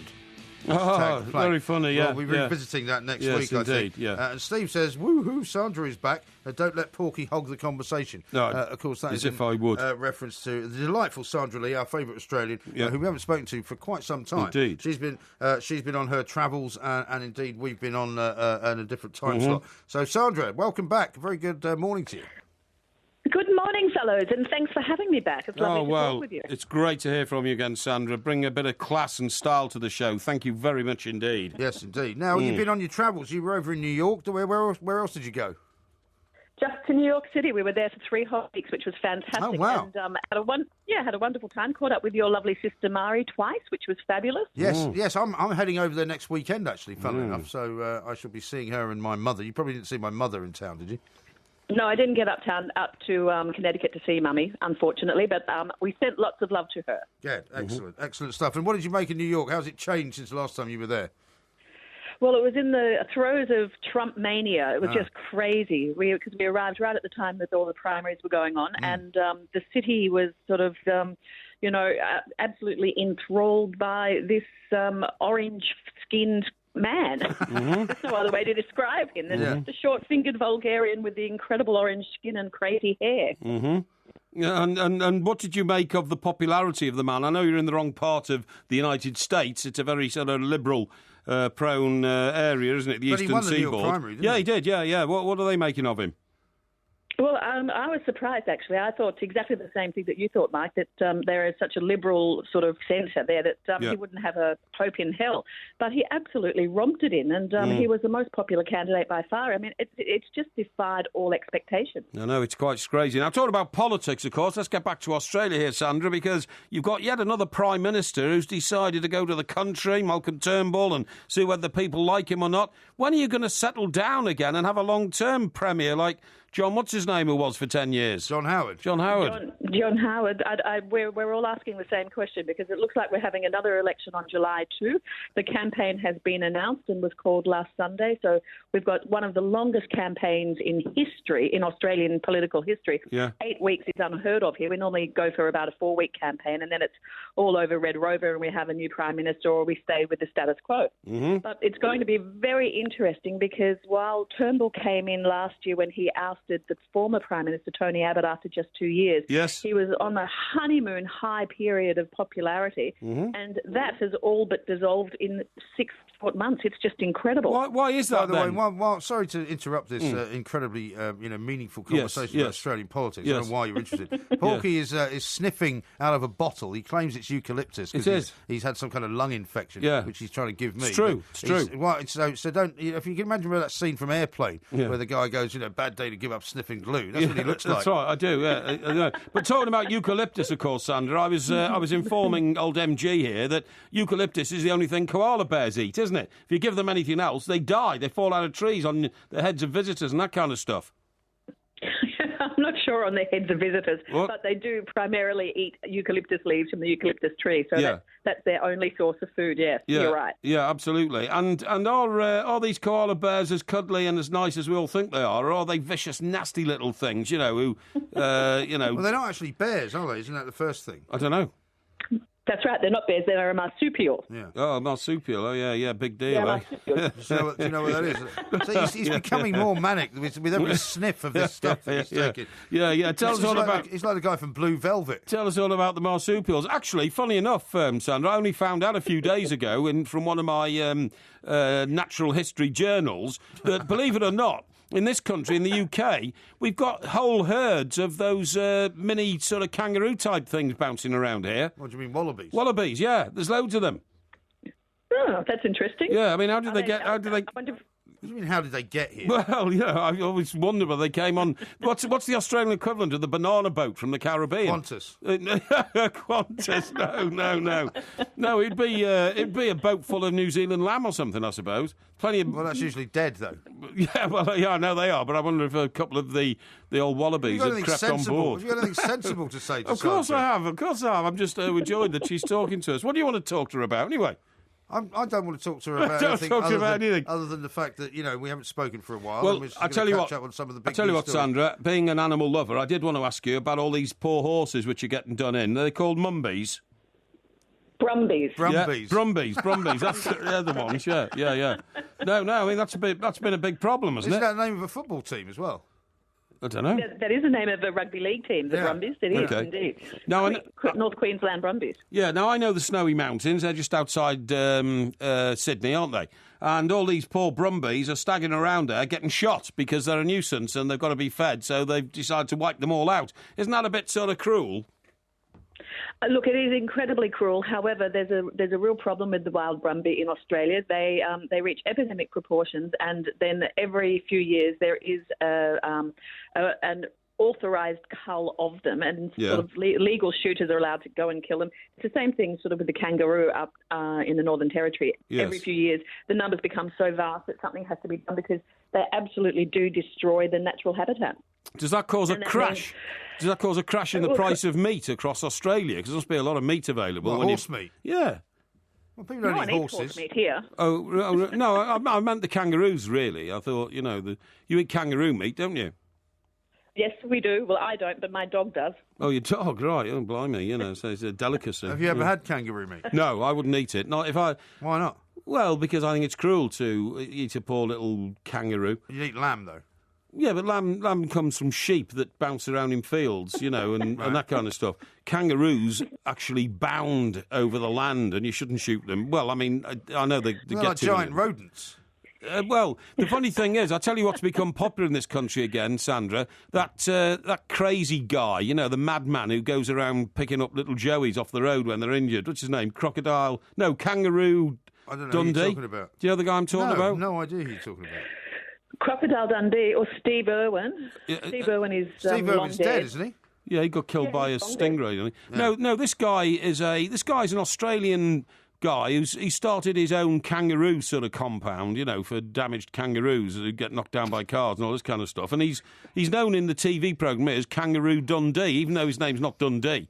I don't know why he's Are you sure he's Australian? Yeah, he's Australian. Yeah, I'm telling you. And he's people are flying out from Britain to go and see him and donating. I mean, he's become like one of those sort of churches in America. You know, it'll get fabulously wealthy soon because people are donating so much money to saving all these little kangaroos. But anyway, if you haven't heard of him, he can't have done that well in Australia, obviously. I haven't heard of him. He might be one of those international phenomena that sort of slips under the radar at home. Very bizarre. Sure, absolutely right. Yeah. And I mean, we always have to ask you about the shark situation. Exactly. Have anybody been eaten recently or bitten? No shark reports of late. I can happily tell you. So it seems that the waters are safe, and I would put that down to primarily that we're now moving into our winter months. Even though today it is a glorious 25 degrees Celsius here. Okay, what does it get down to at the height of your sort of winter, which will be, I suppose, July? Yeah, July probably. If it's a cold day, might get down to about 10 degrees or 12 degrees. What, in Sydney? Yeah. Wow, that'd be good. Yeah, I wouldn't mind being in Sydney when it's like that. Well, I find Sydney incredibly hot, obviously, in the summer. Summer, yeah. But I thought the point about Sydney was it's a bit like LA. It doesn't really get terribly cold, doesn't really get terribly hot. Well, Isn't that I'm not talking to you, I'm talking to Sandra. Isn't that the point, Sandra? That's pretty much right, yeah. Go further north, it gets hotter most of the year, and go further south, it's sort of a bit cooler. And if you go to Tasmania, you'll be lucky if you have a summer's day over 25 degrees. Yeah, indeed. Now, Sandra, there's not been a bit of a drought over there as well? I was going to say, you take the mining industry collapse because China's not building anything anymore, so nobody wants any iron ore, and take the fact there's been a drought in the Murray-Darling Basin, which is more or less at the heart of the mining industry, and you've got a region of Australia that's on its knees, haven't you? Whole towns, one called Broken Hill, been deserted like ghost towns. It's interesting. The weather patterns in Australia at the moment are all over the shop. Some places are having incredible record rainfalls in some farming districts. In fact, on the weekend, one district had an entire year's worth of rain in 24 hours, which is amazing. They were all pretty happy. But in the Murray-Darling, it's up to drought proportions again. So that comes around every 15 years. Oh, I see. 10 to 15 years. Yeah, I suppose the other big story in Australia this past week has been the death of the creator of Neighbours, right? Amazing. Reg Grundy. Amazing. Was that a massive story there, Sandra? It was a massive story. It was front page on every newspaper, and it led all of the television bulletins and the radio bulletins. He was a revered icon. Curiously, though, he had not lived in Australia for about 30 or 40 years because he lived in Bermuda. Right. Oh, yeah. But did he invent Neighbours, then? Was he responsible for Kylie Minogue and all that? He didn't invent it. There's a TV show. Yeah, but he invented the plot, I mean. Yeah, he did. He created the show. He created another. So he invented it. Another show.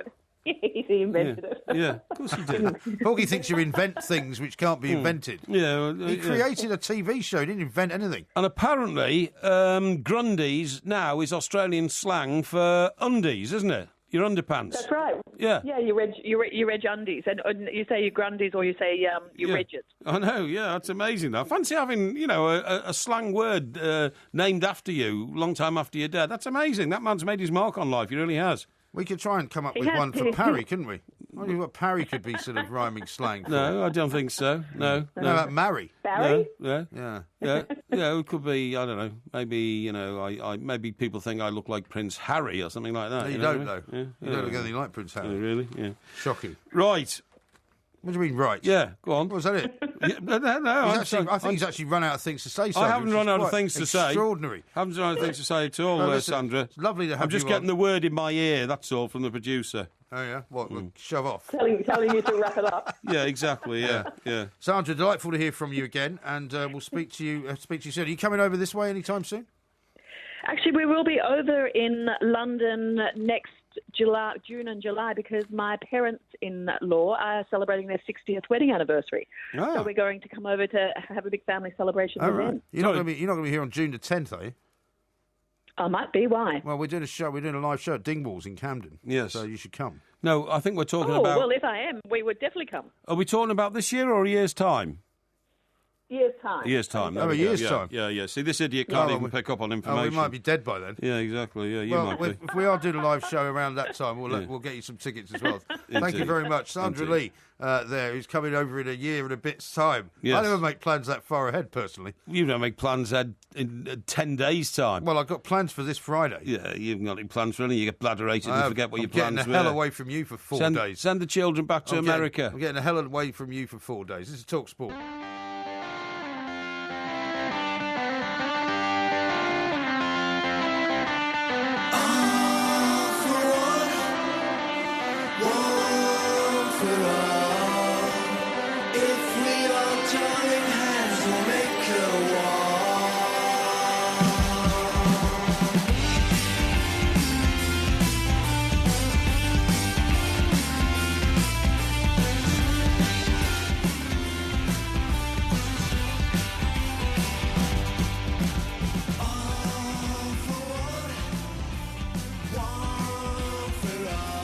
Stone Roses.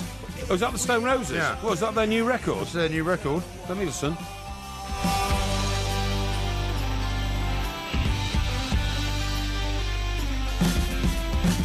Now then, that's interesting. That's the bit that people will say sounds a bit like Paperback Writer. What sounds like Paperback Writer is the back music, if you see what I mean. Yeah, not the melody and not the words and the rhythm. It's the back music. Yeah.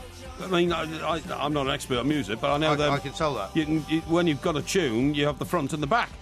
And the back sounds like I think that's Paperback how Writer. it's described. But there's a bit of guitar underneath the main melody. Which sounds like it has been nicked from Paperback Writer. Well, it hasn't been nicked from Paperback Writer. It's as you've always said, whenever you talk to anyone about people who nick songs from other people, is that there are only a certain number of chords in the world, and so in rock and roll, sometimes they will sound similar. Yeah, it could be. I can see where someone would say that, but it doesn't sound anything like a Beatles song, really, because it's a very different sound. And it sounds like good. It sounds like a very average pop song to me. No, I like it. I've always liked the Stone Roses. I think it sounds average. Now, listen, I was reading my historical journals today, right? This will interest you because you are a bit of a glutton, if you don't mind me saying. A glutton? You like your food? I like to eat, yes. Yeah, you like your food. I like to eat good food. You're often eating, sometimes in here. You know, we've been out sometimes when you've suddenly felt the pangs of hunger and had to go and get a hamburger and stuff like that. You've never seen me eat a hamburger in here. Absolute rubbish. I didn't say in here. I said we're out sometimes and suddenly you find yourself desperate. No, you just said I often eat in here. What do you eat in here? Very, very rarely. I didn't say hamburgers. No, come on. I very rarely I've seen you eating donuts in here. If somebody brings something in, That's what I mean. I've seen you eating chocolate. Occasionally. Yeah. So, no, don't take offence. I'm just saying you're a bit of a glutton. I'm not taking offence, but anyway, I haven't eaten anything this week in here, I don't think. You would have loved Roman Society. Do you know why? I would have loved Roman Society, that's true. Yeah, do you know what? There's a lot of wine involved, a lot of bladderation, a lot of Rogerising. That's right. And all of that. a lot of lying around. Yeah, that's right, yeah. I would have loved it. But within all that, most Roman villas of any culture and class at all had a vomitorium.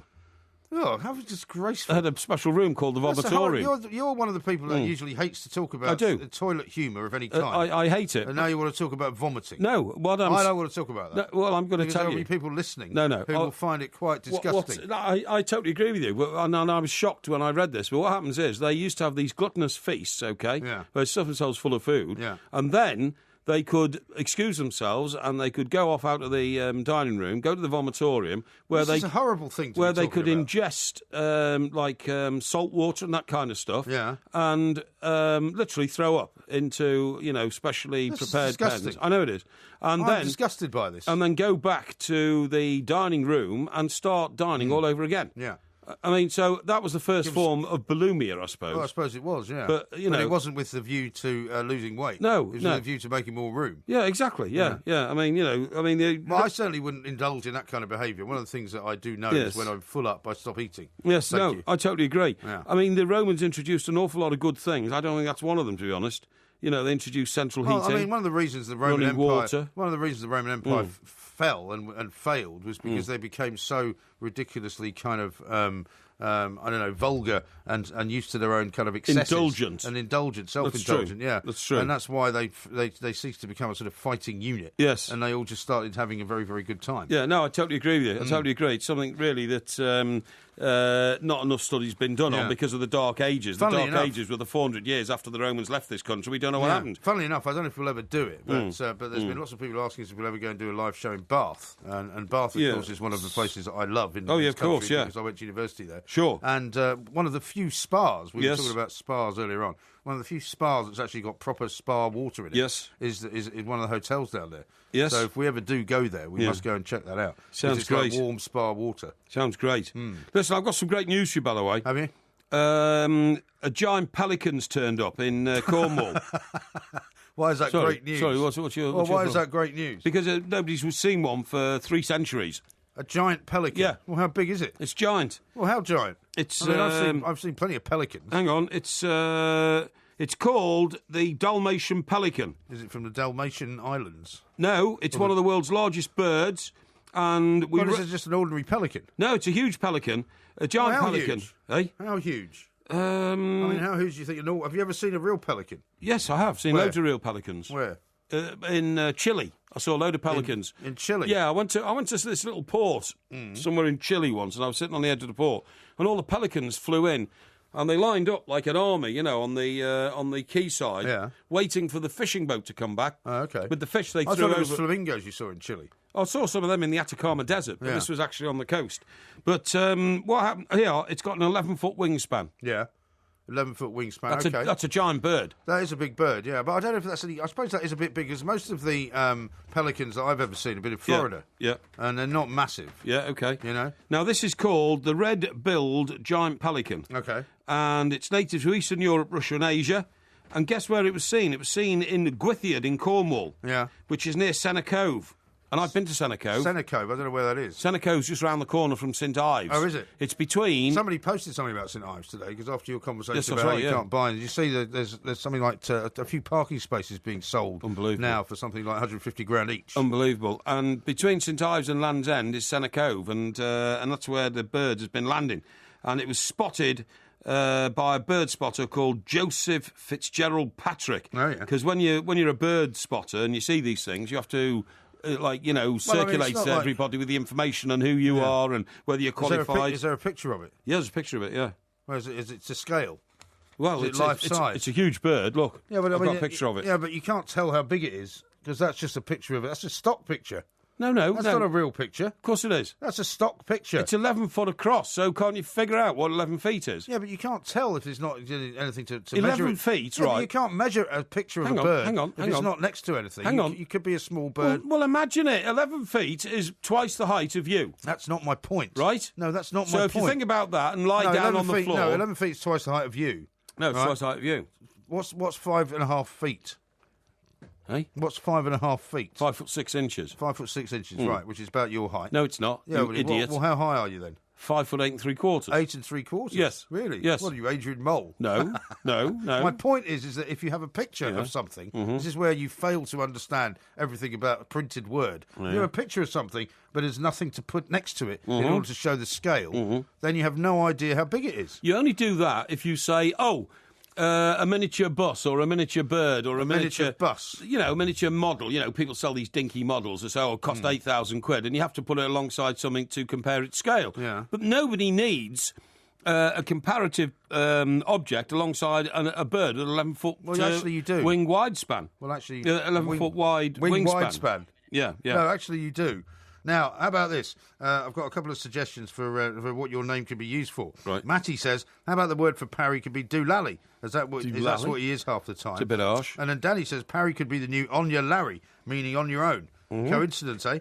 So it could be on your Parry. Do you know what I think? On your own. I think they should think more about my sort of nom de plume, which is Porky. Yeah. And as I am a highly respected and serious broadcaster... no, you're a half-baked broadcaster by your own admission. No, a serious broadcaster. Half-baked. Then being, have you heard the old Porky? Yeah. Porky, talky, you know what I mean? You get it?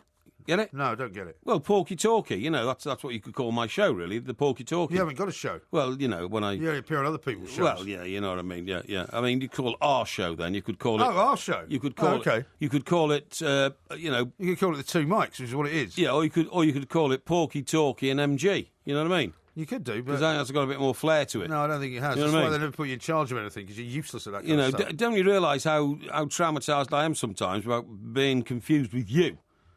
That's the problem with being called the Two Mics. No. Don't you realise that? I don't think anyone confuses either one of us, to be honest, because you're a plank and I'm not. This is Talk Sport.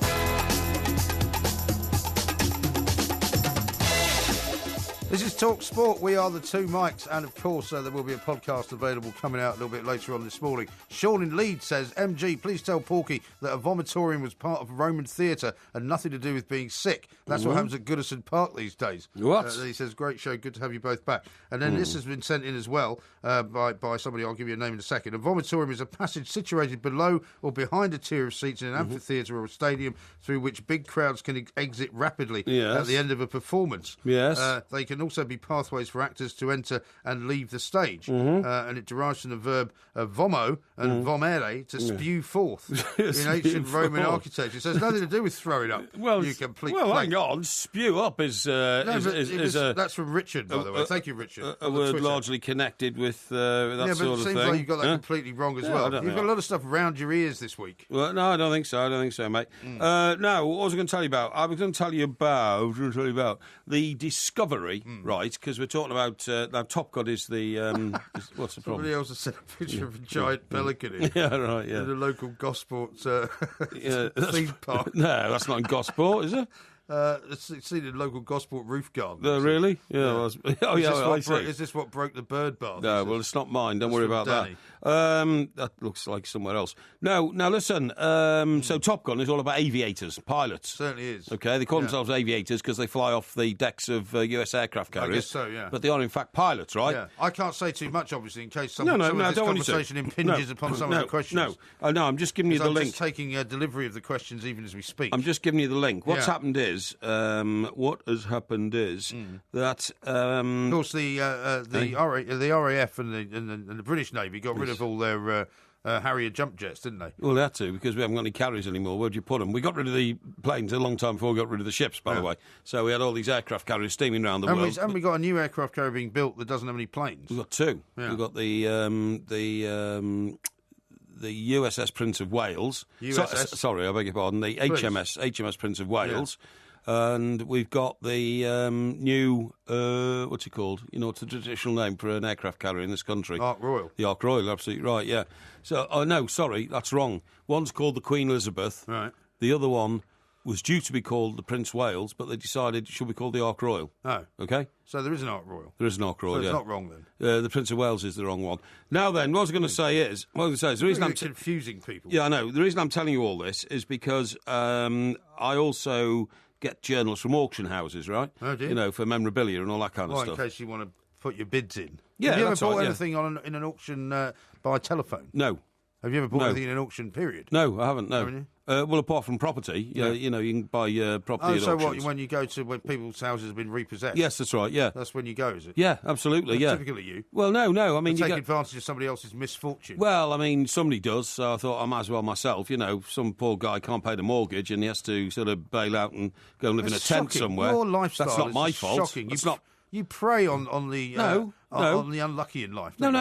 And you go in and then, you know, you had a quick look at the house first. You think that's all right. And you get it for about like 50 grand cheaper than it's worth. And then do you know my apartment in New York was put up for auction? Really? And they couldn't sell it because the property prices had collapsed to such an extent that we paid $230,000 for it in 1989, I think it was. Never even covered the mortgage? Well, no, they couldn't sell it for $120,000. My God. Right? So you could have bought it for $120,000 in about 93. Yeah, it'd be worth $1 million now. It's worth $1 million now. Yeah, you should have hung on to that, you know. Well, I should have done, but I couldn't because you moved out of it. No, I didn't. But I mean, that's another story. When you first came to this country, I had to lend you the money for you to rent a house in Hampstead. Not do true. You remember? No, that's not true. I did. No, I paid the first month's rent for you. No, you didn't. Anyway, there you go. Rubbish. Now then, so anyway, the reason I'm telling you this is that what's come up is an RAF uniform from a chap who was on the Dam Buster raids in, was that 1943, I think, wasn't it? It was quite late on, wasn't it? Yeah. And it didn't have that much effect on the war, believe it or not. Although we bust all the dams to flood the Ruhr Basin and the basically the heart of the industrial German Empire. Was it not more of a sort of a morale boost? Yeah, it was. As it were? It didn't actually stop production at many factories or anything like that. It all flowed into the wrong place. But it doesn't matter. It was a great try. Well, you're not saying it was a waste of time. No, I'm not saying it was a waste of time, because 20 men lost their lives in the raid, and we lost, I think, 12 planes. And of course, it was a magnificent occasion. But the reason I say this is because what's happened is an old lady has died. And, when that happens and there's no family left, somebody goes and sort of takes over the house, and then they empty the house. They find loads of stuff. Yeah, and what they found is Imagine what they'll find when they empty your house. Well, indeed, indeed. That's a good question. I have got a lot of artefacts, you're absolutely right, historical ones. In a locked room. Yeah, but anyway, they went into the loft and did this chest, and they found all these pictures of this lady's son from the Second World War. He was a pilot on the Dam Buster raids. He lost his life in the Dam Buster raids. Her name was Sarah Burns. Right. But the most touching thing about it is, in another trunk, they found his replacement uniform. He lost his life in the Dam Buster raid wearing his RAF uniform, but every pilot had a spare uniform. Or a dress uniform. Well, it was just a spare uniform. Right. So when he died, she went to his base, which was probably, I suppose, somewhere in Lincolnshire or somewhere like that. I think that's where the Dam Busters flew from, or somewhere in East Anglia, something like that. Like what is now Lakenheath. That's right, absolutely. And then she took his uniform home, and for the rest of her life, she never got married again. Her husband had died. Yeah. She slept with her son's uniform for the rest of her life. Really? Because, and that's the effect it had. Yeah. And it reminded me of an amazing story my father told me. My dad was still at sea on VE Day in 1945. Right. He was in Haifa in Israel. When peace was declared. Yeah, when peace was declared in Europe. And in fact, like many men, he didn't come home until 1946 because, frankly, the country just couldn't cope with the influx of so many servicemen coming back at once. Well, I told you my father had a brother who never came back. Really? Nobody knows what happened to him. Well, he was in the sort of air sea rescue service, and was somewhere out in the Far East, and had come home at one point during the war, went back out there, but then nobody ever saw him again. Really? Yeah. Golly, what a strange story. Yeah. And did nobody ever try and pursue what happened to him? Well, they tried to, but I mean, he was never reported dead. He was never reported missing. The belief was that he just decided to stay somewhere out in the Far East, and nobody knows where. Changed his identity, and that was it. Well, I mean, in those days, it was probably more difficult to track somebody down. Exactly, I suppose. But he was not in the records of any accident. No. It wasn't in the records of anybody dying. Yeah. So nobody knows what happened to him. Amazing. But anyway, what my dad said was that his mother, the house they lived in Birkenhead, she came out into the street for the celebration of VE Day because there was a parade, right? And were they already married at that point? Who's that? Your parents, were they already married at that point? No, this is my dad's mother. My grandmother. Yeah. My grandmother. So my dad's mother comes out into the street, she's clapping as the boys are going past and all that kind of stuff. And then she turned round, and in the house next door, her friend Mrs. Preston had hung her son's RAF uniform out of the bedroom window because he lost his life as a Spitfire pilot when he was 21. Yeah. And it's the most touching thing you can imagine in your life. Yeah. She like this mother could never handle the loss of her son at such a young age, and she had his uniform, his RAF uniform, on a mannequin in the house for the rest of her life. Yeah. Because she just wanted reminding every day that was her son and all that kind of stuff. Right. Terribly touching stuff. We don't know we've lived, really. No. When you think of some of the heartache and the terrible things that, people had to put up with during the Second World War. Well, I always think about it this way, not so much for my own purposes, but now having got a son who's 21, the idea that he'd be going off to fight in some war absolutely. And would not come back. Well, my nephew now is in his mid-20s, and he's far too old to even be recruited as a Spitfire pilot. Yeah. Amazingly, because they wanted them from the age of about 18 to 21, because that's when you're at a biological peak in terms of your eyesight, your reflexes, your ability to treat fear with disdain. You don't even think about it. Right. You jump into this machine, the Spitfire, and you actually think this is a great adventure. Yeah. You don't for a moment think, I might get shot down. Well, in America now, what they do is they recruit quite often these kids who are very good at gaming. Yeah, to be I can believe it. To be actually sort of Top Gun pilots because they've got the reactions from playing these video games. I can believe it. It's from the age of about 10. I can absolutely believe it. Yeah, yeah. Those those things that happened, it was just so shocking. Extraordinary, wasn't it? Absolutely stuff. Extraordinary. Now coming up very shortly, it's time for the Porky Quiz. This is Talk Sport.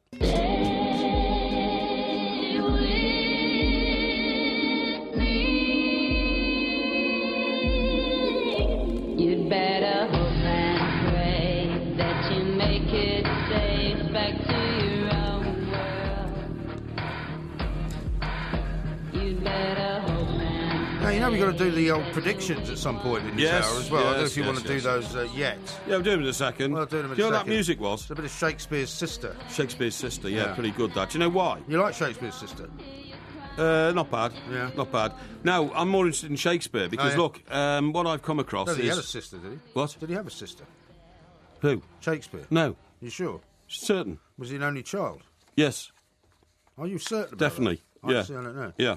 I don't know where the sister bit came in Shakespeare. I think what it is I think it was a reference to a girl group who said, you know, we're like sisters, you know, of Shakespeare. You see what I mean? No. The sisters, you know? You've heard of the sisters? Well, like sisters are doing it for themselves. Yeah, exactly. That's right. Annie Lennox and all that kind of stuff. Yeah. Yeah, that was it. Okay? Okay, all right. Okay. Now then, the reason I want to draw your attention to that is that you know where the Globe is, don't you? The Globe Theatre. Yeah. Just down the road. You could walk to it from here. Certainly could. You could. And You could row to it, in fact. You could row to it. That's absolutely right.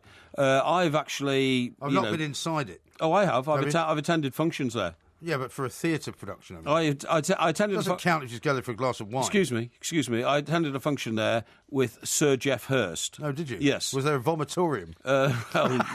No, actually it wasn't. That was at Vinopolis, which we went to afterwards, which is in Borough Market. I was very underwhelmed by Vinopolis. Yeah, well... I went to dinner there one night, and I thought this is going to be this great kind of, you know, Conrad-esque thing. Yeah, winery, and the food was terrible. Yeah, and there wasn't much wine about either. Well, no, there was plenty of wine around, but I just didn't like it. Anyway, listen, the reason I'm telling... so Geoff Hurst was recruited to launch a campaign to teach children multi-skilling. Oh, yeah. So he told a story. Well, I prepared it all for him because I was his PR officer when you were at the FA? day. No.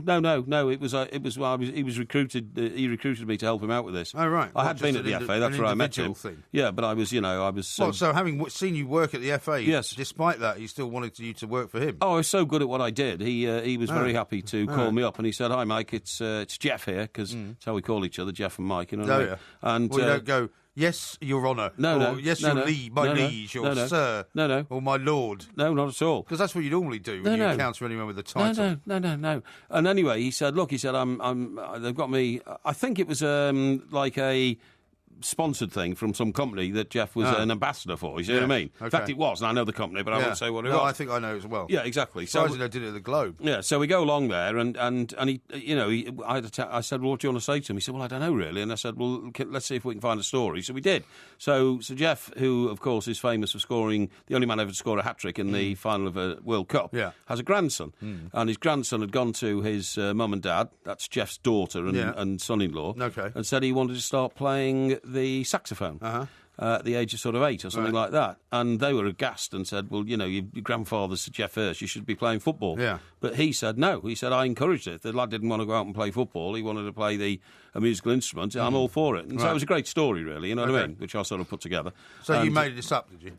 No, it's true. It's a true story. Look, I wouldn't make up a story about Sir Geoff Hurst, would I, and his family? Of course you would. No, I wouldn't, no. So anyway, and that was at the Globe, you know. Anyway, the point of my story is, what is the guy who runs the Globe, or the people who run it, were doing a survey recently, and what they did was, it was quite interesting actually, they gave people questionnaires on Shakespeare, both going in and coming out after Shakespeare productions, to find out that most people who go to Shakespeare plays haven't got a clue what the plot's about, before the show starts, and even less of a clue when the play's over, because and this goes... So it's just a snobby thing that they could talk to their mates and go, I went to the Globe last night. That's right. I went to see The Tempest. Exactly, on the banks of the River Thames, a glass of wine at half time, and all this kind of stuff. But they haven't got a clue what's going on in the shows. Right. And this actually reinforces something I've been trying to say to you for years, and I've said this to you over and over again. Yeah. Shakespeare wrote those plays to be acted on a stage. Yeah. The fact that 400 years later children were sitting down in school and reading the text and trying to make sense of them is ridiculous.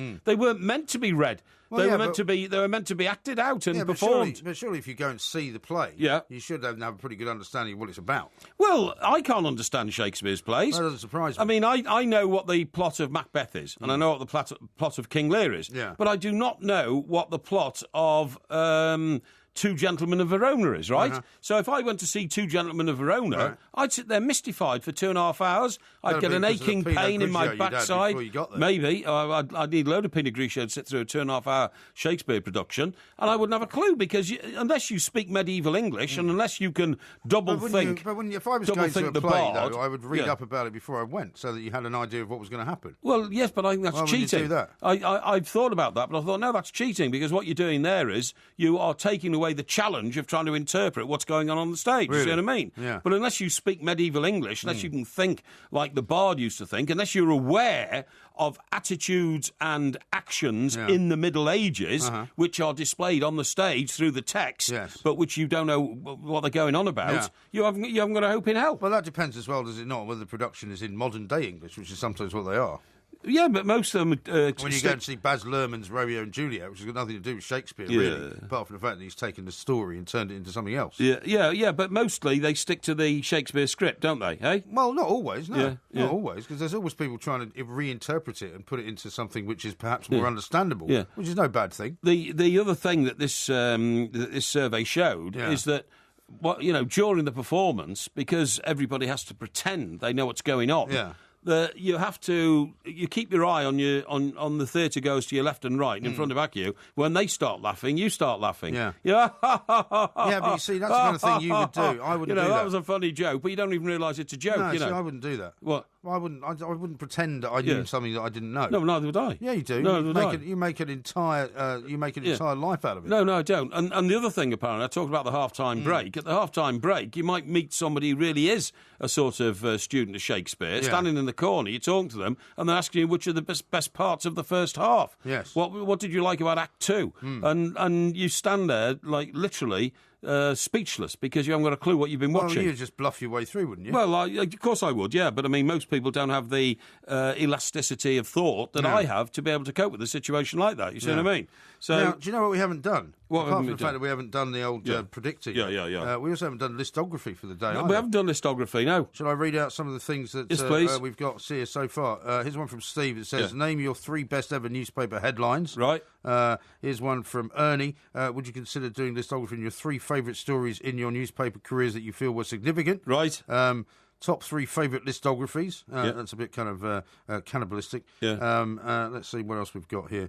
3 most impressive examples you've displayed of rat-like cunning. Oh, right. Your 3 favourite courses for your 3-course meal. Right. Your 3 favourite football commentators of all time. Yes. And then that's about it, really. Okay. Favourite conspiracy theories? I think we had that as a possibility yesterday. I don't believe in conspiracy theories, to be honest. Top 3 journals. 3 favourite bladderation stations. Okay. What do you mean, bladderation stations? Well, I presume any sort of place where you can go and have a drink. Oh, I see what you mean. Yeah, I'm sorry, it's the eucalyptus. No. Well, listen, I chose last night. I think you should nominate. I think your 3 favourite bladderation stations would be good. Really? Yeah. Okay, I don't mind that. That's good. We'll do that coming out of the 1:45, shall we? Yeah, okay. Yeah, that sounds good. For you to think about it. Sounds good. Yeah, okay. Yeah, that's good. Now, do you think we've got time to do the quick run through the football predictions for the weekend? Let's make it very quickly, because I don't like to dwell on these, you see. I like to get them out rapid fire. All right. Well, of course, it is the last day of the season on Sunday. Yeah. Let's kick it off fast and furious. Arsenal... They're all at 3 o'clock. Against go on. Aston Villa. Aston Villa will be Arsenal 3, Aston Villa 1. I've got Arsenal 3, Aston Villa 0. Chelsea against Leicester. Leicester will be Chelsea 1, Leicester 3. I've got Chelsea 2, Leicester 2. Right. Everton against Norwich. Now, Everton... who's in charge at Everton? Joe Royle and David Unsworth, the under-21 coach. Do you think, actually, they'll be able to finally get a win then? They will, won't they? Because that's what always happens when the manager gets fired. I tell you what I'm going to say. I'm going to say Norwich are down anyway. Everton will feel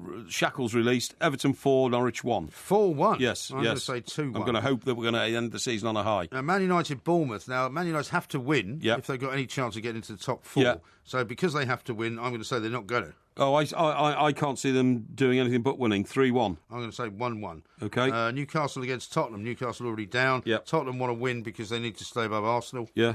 I think Tottenham could rack up a mighty score here. Newcastle 1, Tottenham 4. I'm going to say 1 Newcastle, 2 Tottenham. Southampton, where your new manager may or may not be, against Crystal Palace. Yes.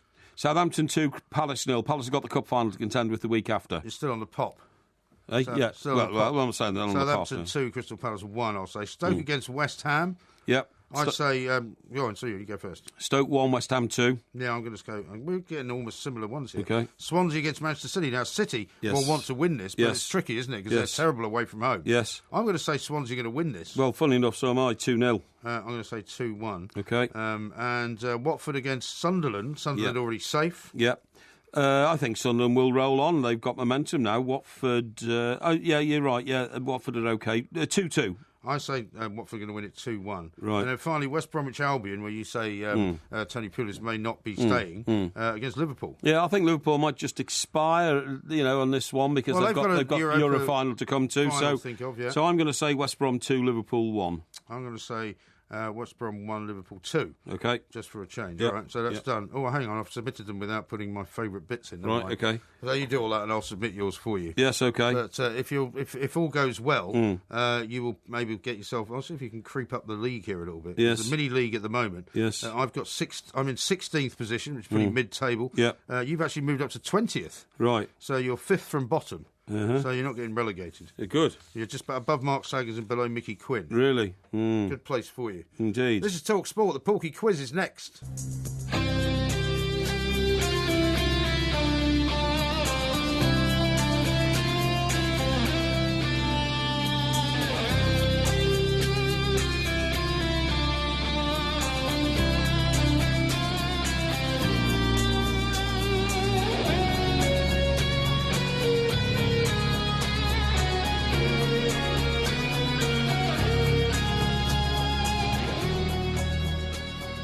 For anyone who knows the name of that song, of course, it is the theme of Top Gun. Is it making you feel in any way nostalgic? Yeah, it is, because you're still sniffing that stuff. Yeah. No, this is, what's the name? Eucalyptus oil. Yeah.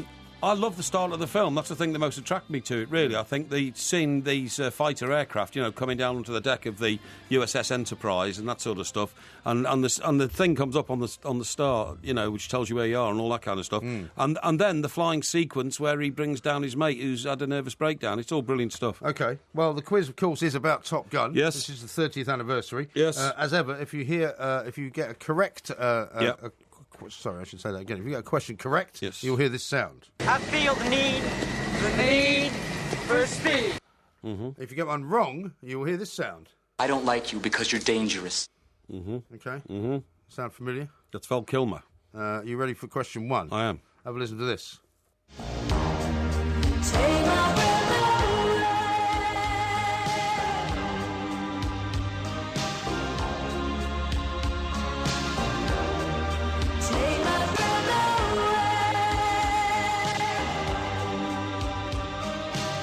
That is a great song, isn't it? Great song. Who sang it? Berlin. Correct. Thank you. Woo, woo, woo. Woo, woo, woo, woo. Woo. Question number 2. Yeah. What is Iceman's real name? Iceman's real name, Val Kilmer. In the film? Oh, in the film. Yes. Oh, you didn't say that, did you? You didn't say that, yeah.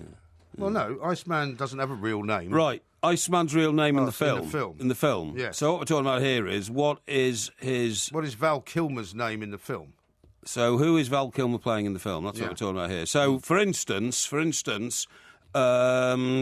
will be something like, thinking aloud here, Pete Iceman Smith or something like that. That's what you're saying. And you want to know what those two names are. That's right. Is that what you want? Yes. That's what you want. Right, okay. So what we're saying here is that he was known...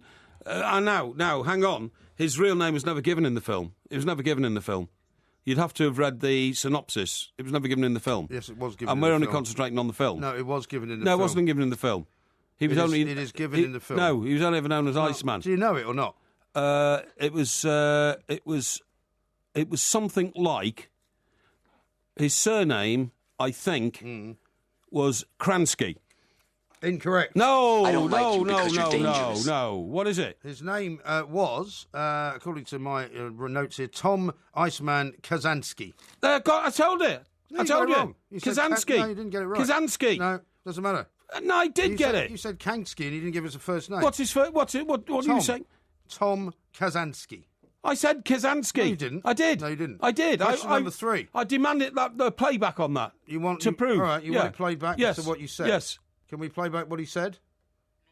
Right, Not we can't. immediately. Right, see, you've gerrymandered it. No, you'll get it at the end, okay? I We'll go wanted back an to- action replay and you wouldn't give it me. Well, I can't. Speaks volumes. Technically not possible. Question number 3. Yes. Which pilot dropped out, allowing Maverick the chance to go to Top Gun? Well, that was a guy who put his badge down on the desk of the boss with a cigar and said, I lost it up there, sir. All I could think about was my children. And then he put Was his it Yogi Bear? No. All I could think about was all I could think about was my children. And he stormed out. Or was it Top Cat? And then the big boss said, We have next. to get a move on here, by the way. We've got 10 questions to get through. I don't want an explanation. Okay. I So want an answer. what's the question again? Which pilot dropped out, allowing Maverick the chance to go to Top Gun? That was. You want his call name? What his call name? Right, his call name was Smokey. Incorrect. I don't like you because you're dangerous. It was Cougar. Cougar, I knew that. Well, you didn't say that. Well, but he was the guy up in the sky. I forgot that he was on the deck as well. Yeah, well, never mind. Question number 4. When was the Top Gun school founded? Top Gun School founded. When was it founded? Yes. Do you mean the real one or the one in the film? I mean the one in the film. The one in the film? Yes. Right. Okay. It's a quiz about a film, isn't it? Yes, it was about a film. Questions are about a film. Well, the film was made in 1986. Uh-huh. I think that by the time they got there, it had been around. It was. I'm looking for a date. It was developed after the Vietnam War to improve the skills of told you to hurry up. of combat pilots. Just give me an answer. It was founded in 1969. Correct. Hey! Woo! Woo! Woo! Woo! Woo! I'll give you the whole point, even though it's March the 3rd, 1969. Thank you. It was established by the US Navy. Question number 5. Yes. During the post-graduation party, Iceman, Slider, Hollywood, Wolfman, and Maverick are assigned to which carrier? USS Enterprise. Correct. Hey! Woo! Woo! Woo! Oh yes! You suddenly don't sound very ill. Yes. What? You suddenly don't sound very ill. It's a fantastic boost to the system, isn't it? Success, you know what I mean? Does a world of good for you. So you're actually fine. Well, so no. It's adrenaline. The adrenaline's running. Question number 6. Yeah. Who plays Goose? Goose.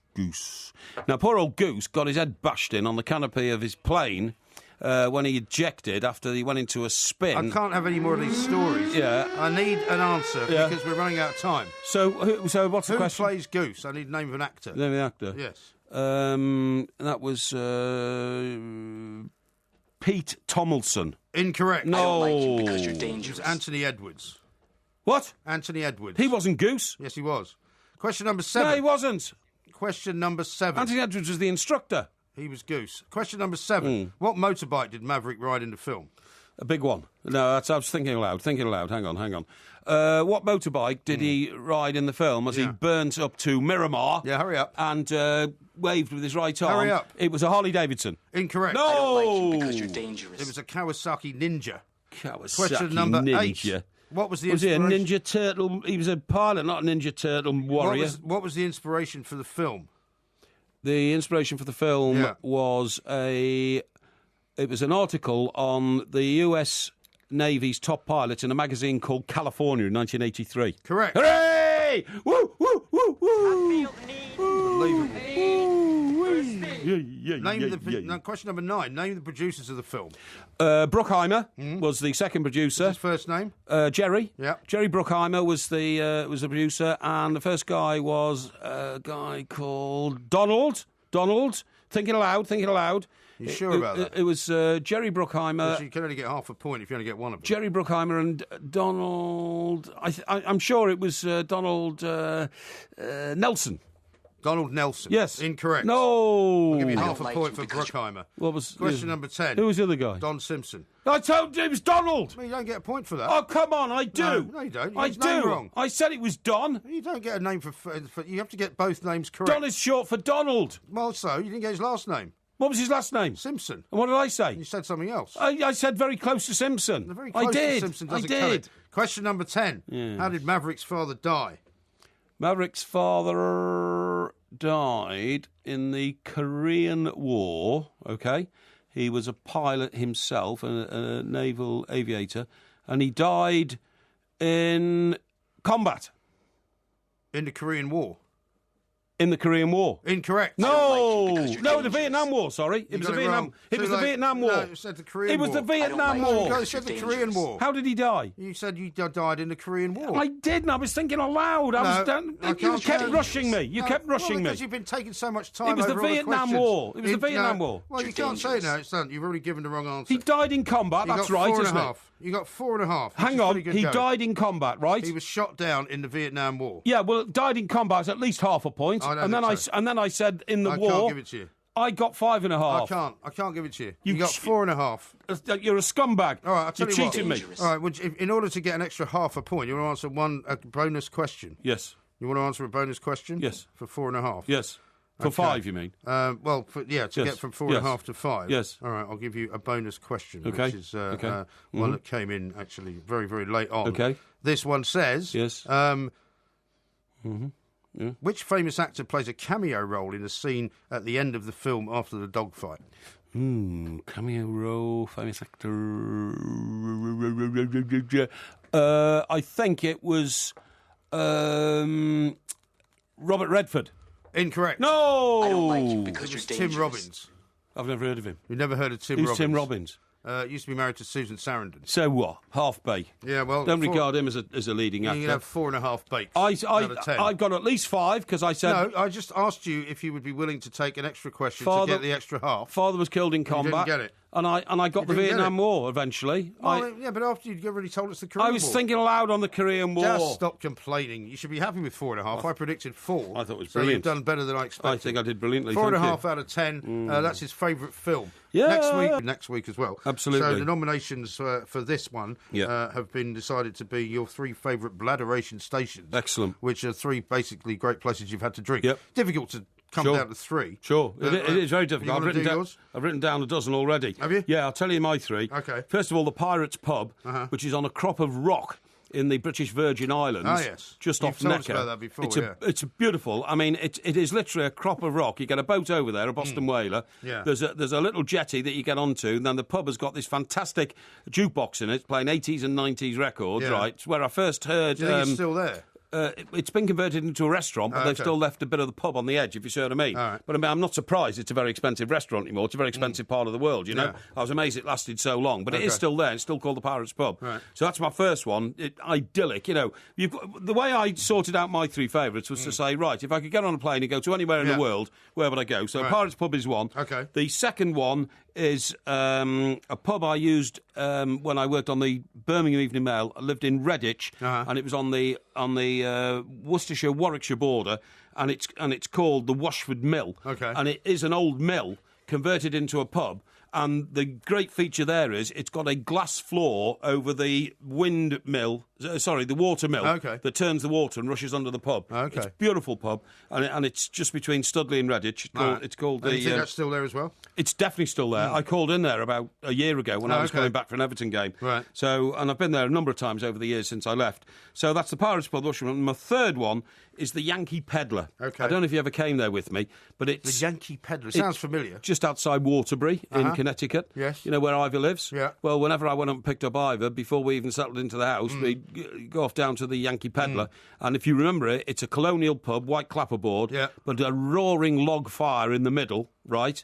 Beautiful, served great food and all that kind of stuff. Yeah. And sometimes when the temperature outside in the winter months was like, minus 20, you would stay in there for days. I mean, literally, it had rooms upstairs. Yeah, right. And sometimes when I'd go up and see Ivor and... A lot of those old inns in New England, lovely, aren't they? Yeah, when I'd go up and see Ivor and Doreen, instead of, imposing myself upon them, they had a lovely house, loads of spare guest rooms and all that, I'd say, look, I'd pick them up, we'd go down to the Yankee Peddler, we'd have dinner there, and I'd get a car for them home, and I'd just stay at the Peddler for 3 days. Beautiful, loved it. Very nice, yeah. Well, I mean, it's so hard to pick, isn't it? I mean, I could probably, we'd probably name about 50 places that you'd like to go back to, and places that you'd still go regularly. And, I mean, there's so many that you won't be able to put in. Yeah. My first one is Alice's Restaurant in Malibu, which used to be on the pier in Malibu. I'm not even sure if it's still there. Yeah, I remember the that. first time I went there, I sat there absolutely gobsmacked by the view, watching all these kids surfing on the big surf that was coming in. Looking at all the houses on the shore. Absolutely amazing place. More of a restaurant and a pub, but a great place to have a drink. My next one's going to be Basil's Bar in Mustique. Yeah, right, the place I've mentioned before. Basil's still there? He is, as far as I'm aware. You can only get to it if you're staying on the island or if you're coming in on a boat. Yeah. And it's sort of up on stilts, and it's got, it's a wooden sort of constructed place with almost like thatched roof made out of grass. Beautiful place. And then my final one, because I thought I should have one here in Britain. Yes. And it's the Anchor Inn in Seatown, which is down in Dorset. I don't know if you've ever been there. No. The only way you can get to it is off the main road, down a sort of single track. Yeah, lovely. And it's literally perched right on a beach. Beautiful. And fantastic food. Yes. Bit of a fireplace. Great place to hang around. Yes. And they've got rooms there as well, so if you get a bit too bladerated, you can stay there without fear or favour. Sounds brilliant. We could probably keep this one going for days. Well, I mean, look, if I had a fourth one... I was going to put Costello's in, because Costello's was so kind of much part of our lives, but it's not there anymore. The thing is, you've got to be able to go back and relive it. That was my criterion, right? And you can't, because Costello's isn't anymore. But, I mean, another one I was going to nominate was another bar we used to use in New York called Billy's Gay 90s. Yeah. There's nothing to do with being gay. No. It'd been around since the 1930s. Yeah. And it used to be a speakeasy. That's why it was called Billy's Gay 90s. It's one of the oldest pubs in New York. They've just renovated it, actually, so it's still there. And it's got coal fire in it. Yeah. It's one of the few pubs in New York where you find an open burning fire. Yeah. It's absolutely marvellous. True. Another one, it was when I stayed twice at the Hyatt on the Rocks in Sydney. Yeah. Their top hotel, I mean, probably isn't now, but it certainly was when I was there. Yeah. And if you walked up the road, up back into the town for about a mile and a half, you come to the Lord Nelson. And it's a British pub in Sydney. Magnificent. Yeah. The food was fish and chips and all that. Just made you feel at home. It's brilliant. Absolutely. Now, I've got a lot of tweets on a quiz to read out to you. Juicy says this. Tim Robbins is not a leading actor. He was a lead actor in one of the highest-rated films ever, The Shawshank Redemption. Oh, was he? Okay. Which you might have read. Oh, He was the lead actor in that, was he? He's the guy that escapes. He did good. He did well. You know who he is. A few people have mentioned that. Gary the Villa fan says, gerrymandering on MG's part, misleading Porky with Vietnam. Exactly. I didn't mislead him at all. William says, I think Porky's answers took everyone's breath away. Yes, you should have got a point for the Kransky answer. Thank you. Well, you shouldn't get points for things that are not correct. I got correct. it right. No, you got it wrong. I got it right-ish. Right-ish is not the same. Yeah. Mal says, with a kill ratio of less than half on Top Gun quiz, I'm glad Porky's on a radio and not flying the plane. Hey. And AXA says, doesn't he get a point for Iceman's name? No, definitely not. Nick says, Porky, what was the ending to Top Gun? Because you have described it incorrectly in the past. No, they shot off and intercepted Russian MiG, shot 4 of them down, then came back to base. Yeah. Okay. Tim Robbins is Merlin, Cougar's partner, who appears at the start of the film as well, says Nick. Russell says, we know Porky can't pronounce names, give him the point for number 2. Exactly. Becky says, Porky knew his Top Gun, earned his wings, solid 4.5 out of 10. Thank Came you. very close to 2 points more. Thank you. But he did have an opportunity, of course, for the extra bonus point, which he didn't get. Yeah, that was gerrymandered by that, James says, that he devil did surprisingly Brian well. Moore. He did surprisingly I've just well discovered. On the Porky Quiz, says James. So exactly. What would be your call sign if you were a pilot on Top Gun, says Nick? Porky. Porky. It'd have to be, wouldn't it? It's not a great name, is it? Well, we're not supposed to. It's not exactly Comet. It's not going to strike fear into the hearts of the Russians, is it? I think it probably would. Porky. Well, I mean, do you think like Merlin or Cougar strikes fear in the heart of the Russians? Well, I Merlin don't has think a sort of magical feel to it. Cougar is a wild cat. Yeah, well, Porky is just a fat pig. Well, the Russians don't know who Merlin is, believe me. Are you sure? Yeah, certain, yeah.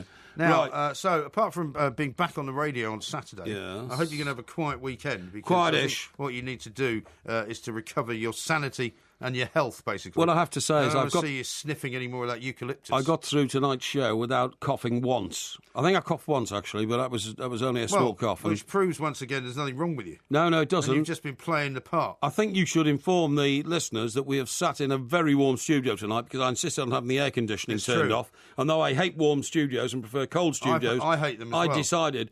I think it would be the sake of my health. Well, I think it would be nice if you actually then said that you appreciated the fact that I put up with an awful lot of discomfort, had to come in wearing a T-shirt in order not to be sweating my guts out. Well, and I did it all for you, so I think you should show some appreciation. Hey, listen, I'll tell you what I saw earlier on today, by the way. Well, don't worry, you can tell me that after you've shown your appreciation. Appreciation of what? For the fact that I've suffered alongside with you and I haven't complained and I've said, look, if you want the heat on, that's fine. Yeah. If you want it cold, Sorry, that's fine. pal. but in this business, you've got to be a chameleon. You've got to adapt to your surroundings. Okay. Now, listen, I'll tell you what I saw today. You know that 19-year-old Russian driver who smashed into the back of Vettel in the last race? Oh, yeah. He's been dropped by Red Bull. Yeah, no, he's been replaced by the 17-year-old. Well, hasn't he? he's been replaced. Did you see the press conference? I did, and he was very emotional. Well, it wasn't emotional. It was just the body language was amazing because incredibly... He was sitting next to the kid who's replacing him. Sitting next to the kid who's replacing him. But also, worse than that, was they then asked both of them what they thought of the decision. Yes, that's right. And they both had to answer. Yeah, and the kid was nearly crying, the 19-year-old Russian. But what was most amazing to me was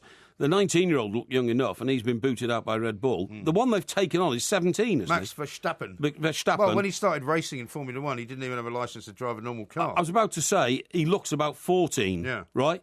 And he's going to get into a car that can do 200 miles an hour around a track and compete in the same race as Lewis Hamilton. Yeah, but he's already shown he's a great driver. And Nico Rosberg. Well, fair enough, but I mean, under driving conditions, I'd be very interested to see how he does it. But he's already been doing it. It's the Spanish Grand Prix, isn't it, this weekend? Yeah, it's the Spanish Grand Prix on Sunday. Yeah. No, he's already been doing it, and he's been doing brilliant. His father was a racing driver. Who's he been doing it for? For Toro Rosso. His dad was a racing driver. Okay. And as I say, has he won the Grand Prix points yet?